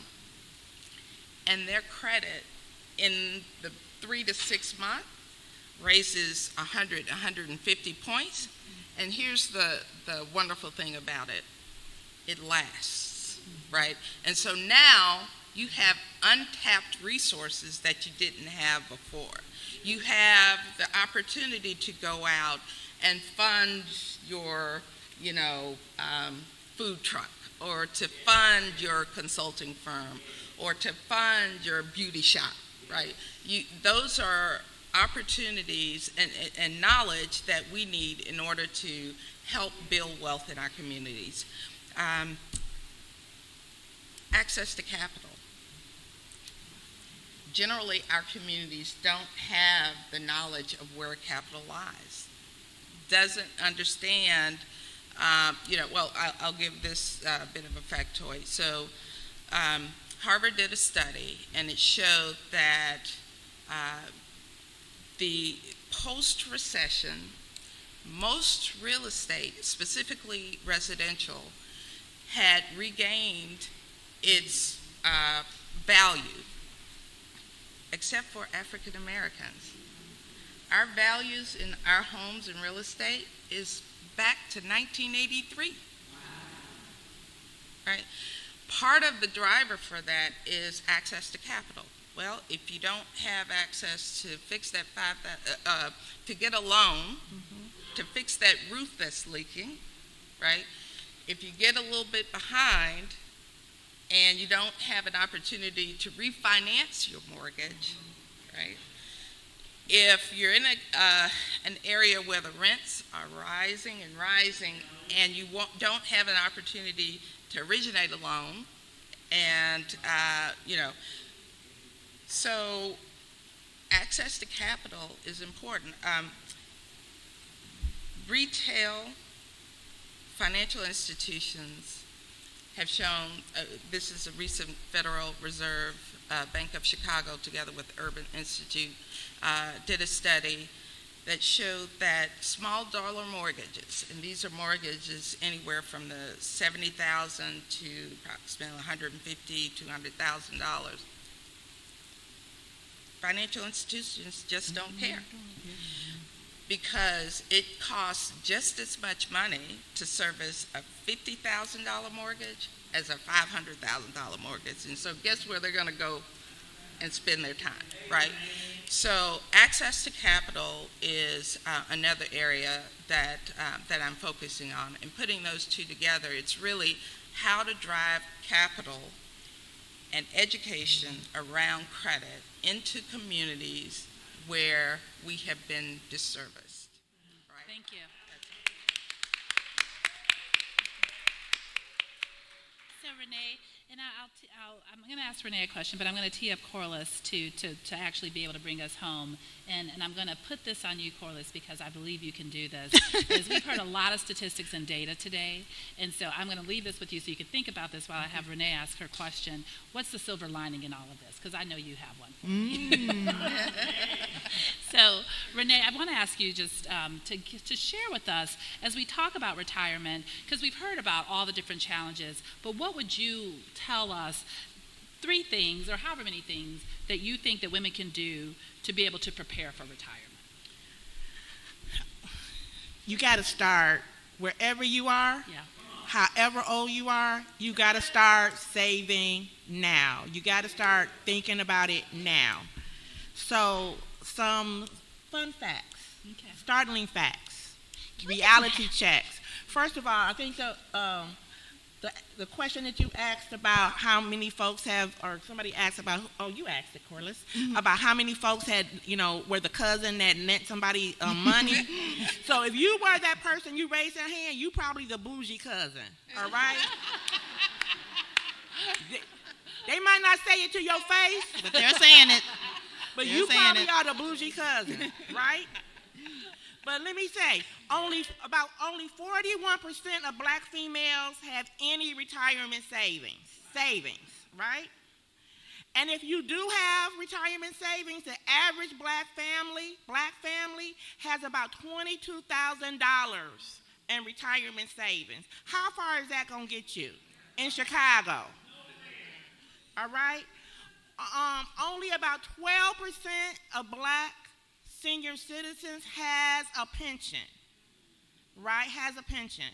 And so I know I represent SEIU members.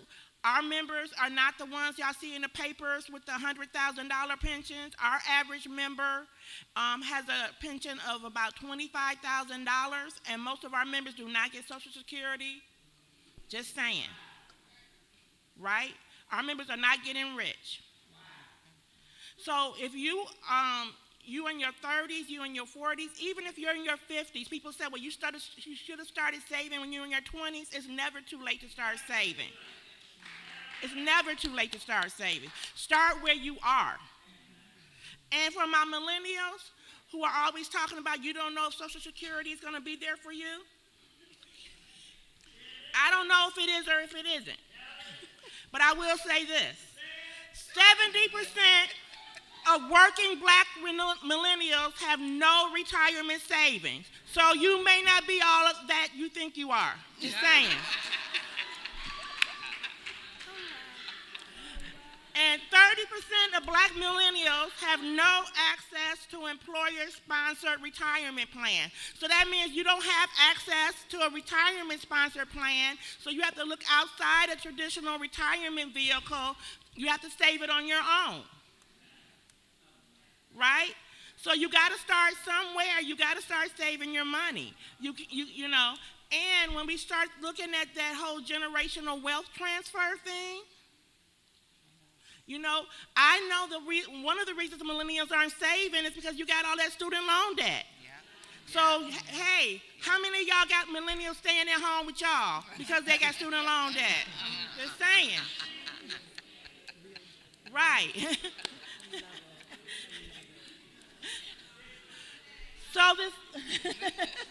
Tell it, Renee. So this whole idea of how we have this whole network that, and how we are responsible, how we are a village and how we have to take care of each other is real, right? But we have to have those hard conversations in our family about what this money means and how we're taking care of it. We have to have those conversations in our family about money, right? What happens when to Big Mama's house? When Big Mama goes, right? What is our insurance? If you worked a job and that money is somewhere out there in the either land, you need to check and see where that money is and what's going on with it. Just don't leave it out there, right? If you know you work for the state of Illinois or for one of these pension plans and you're not there anymore, check your money. Find out where your money is. Find out what's happening with your money. Like she said, have a conversation about your money. I think that's the biggest, besides just saving your money, have a conversation about your money. I think that is the biggest takeaway that I can leave you about your money today. Thank you.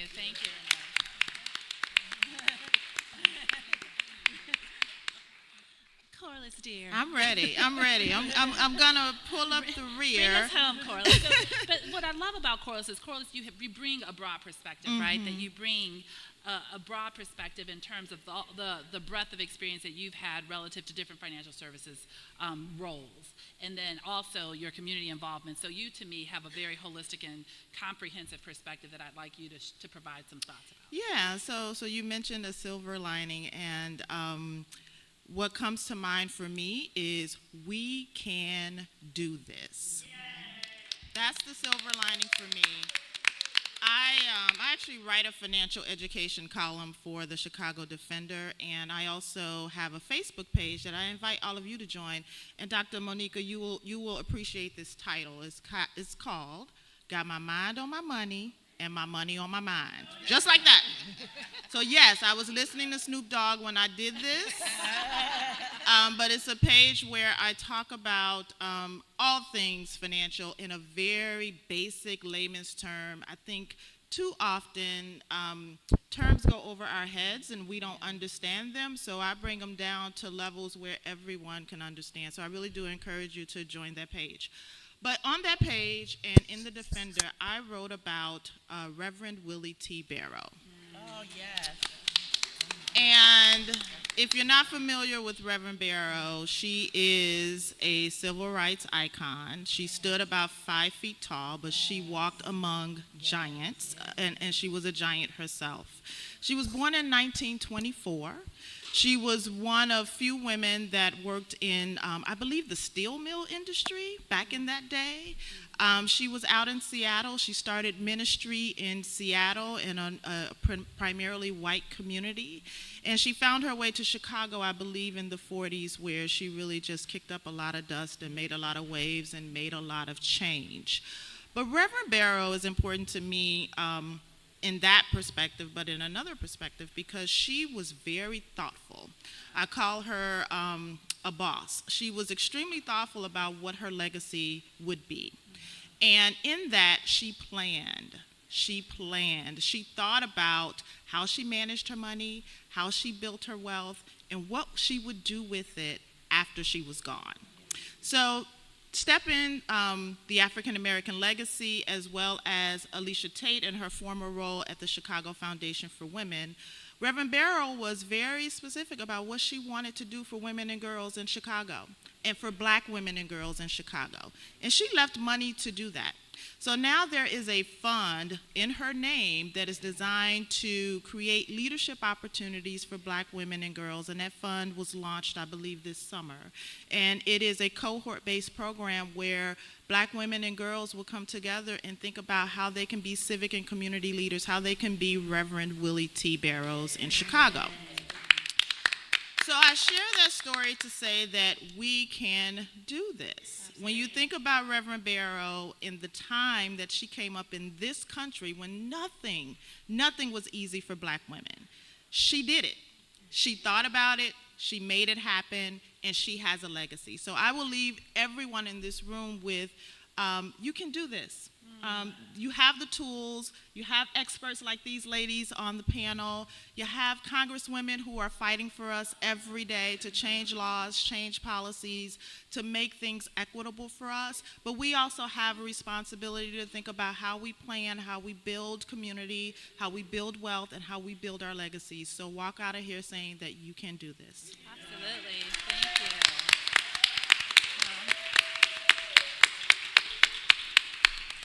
Thank you, Corliss. I knew you could do that too. So we'll wrap up, and I just want to just quickly go down the panel and just quickly tell me what you want your legacy to be. I'll start with you, Corliss. I want my legacy to be that I left it better than I found it. That's it. Okay, Renee. My legacy that I'm building is really diversity and inclusion on a grand scale with corporations, and also building leadership with women who are coming after me. I feel very strongly about that. Thank you.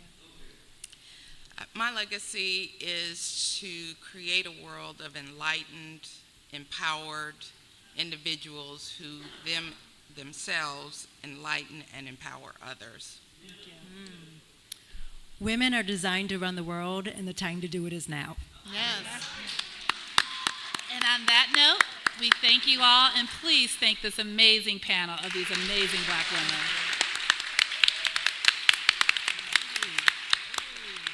Thank you, Audra, and I've been told to stay. All of you, actually, don't move. Yeah, okay. We need another round of applause. Come a bigger one. Come on. I want you all to understand, just like the message in the beginning of this video, I am not a financial advisor.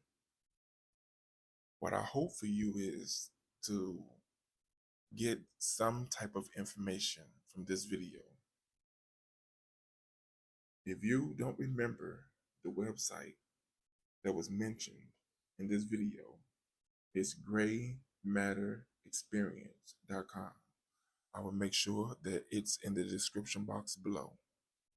But as always, don't forget to like, share, watch more videos, and subscribe to the channel.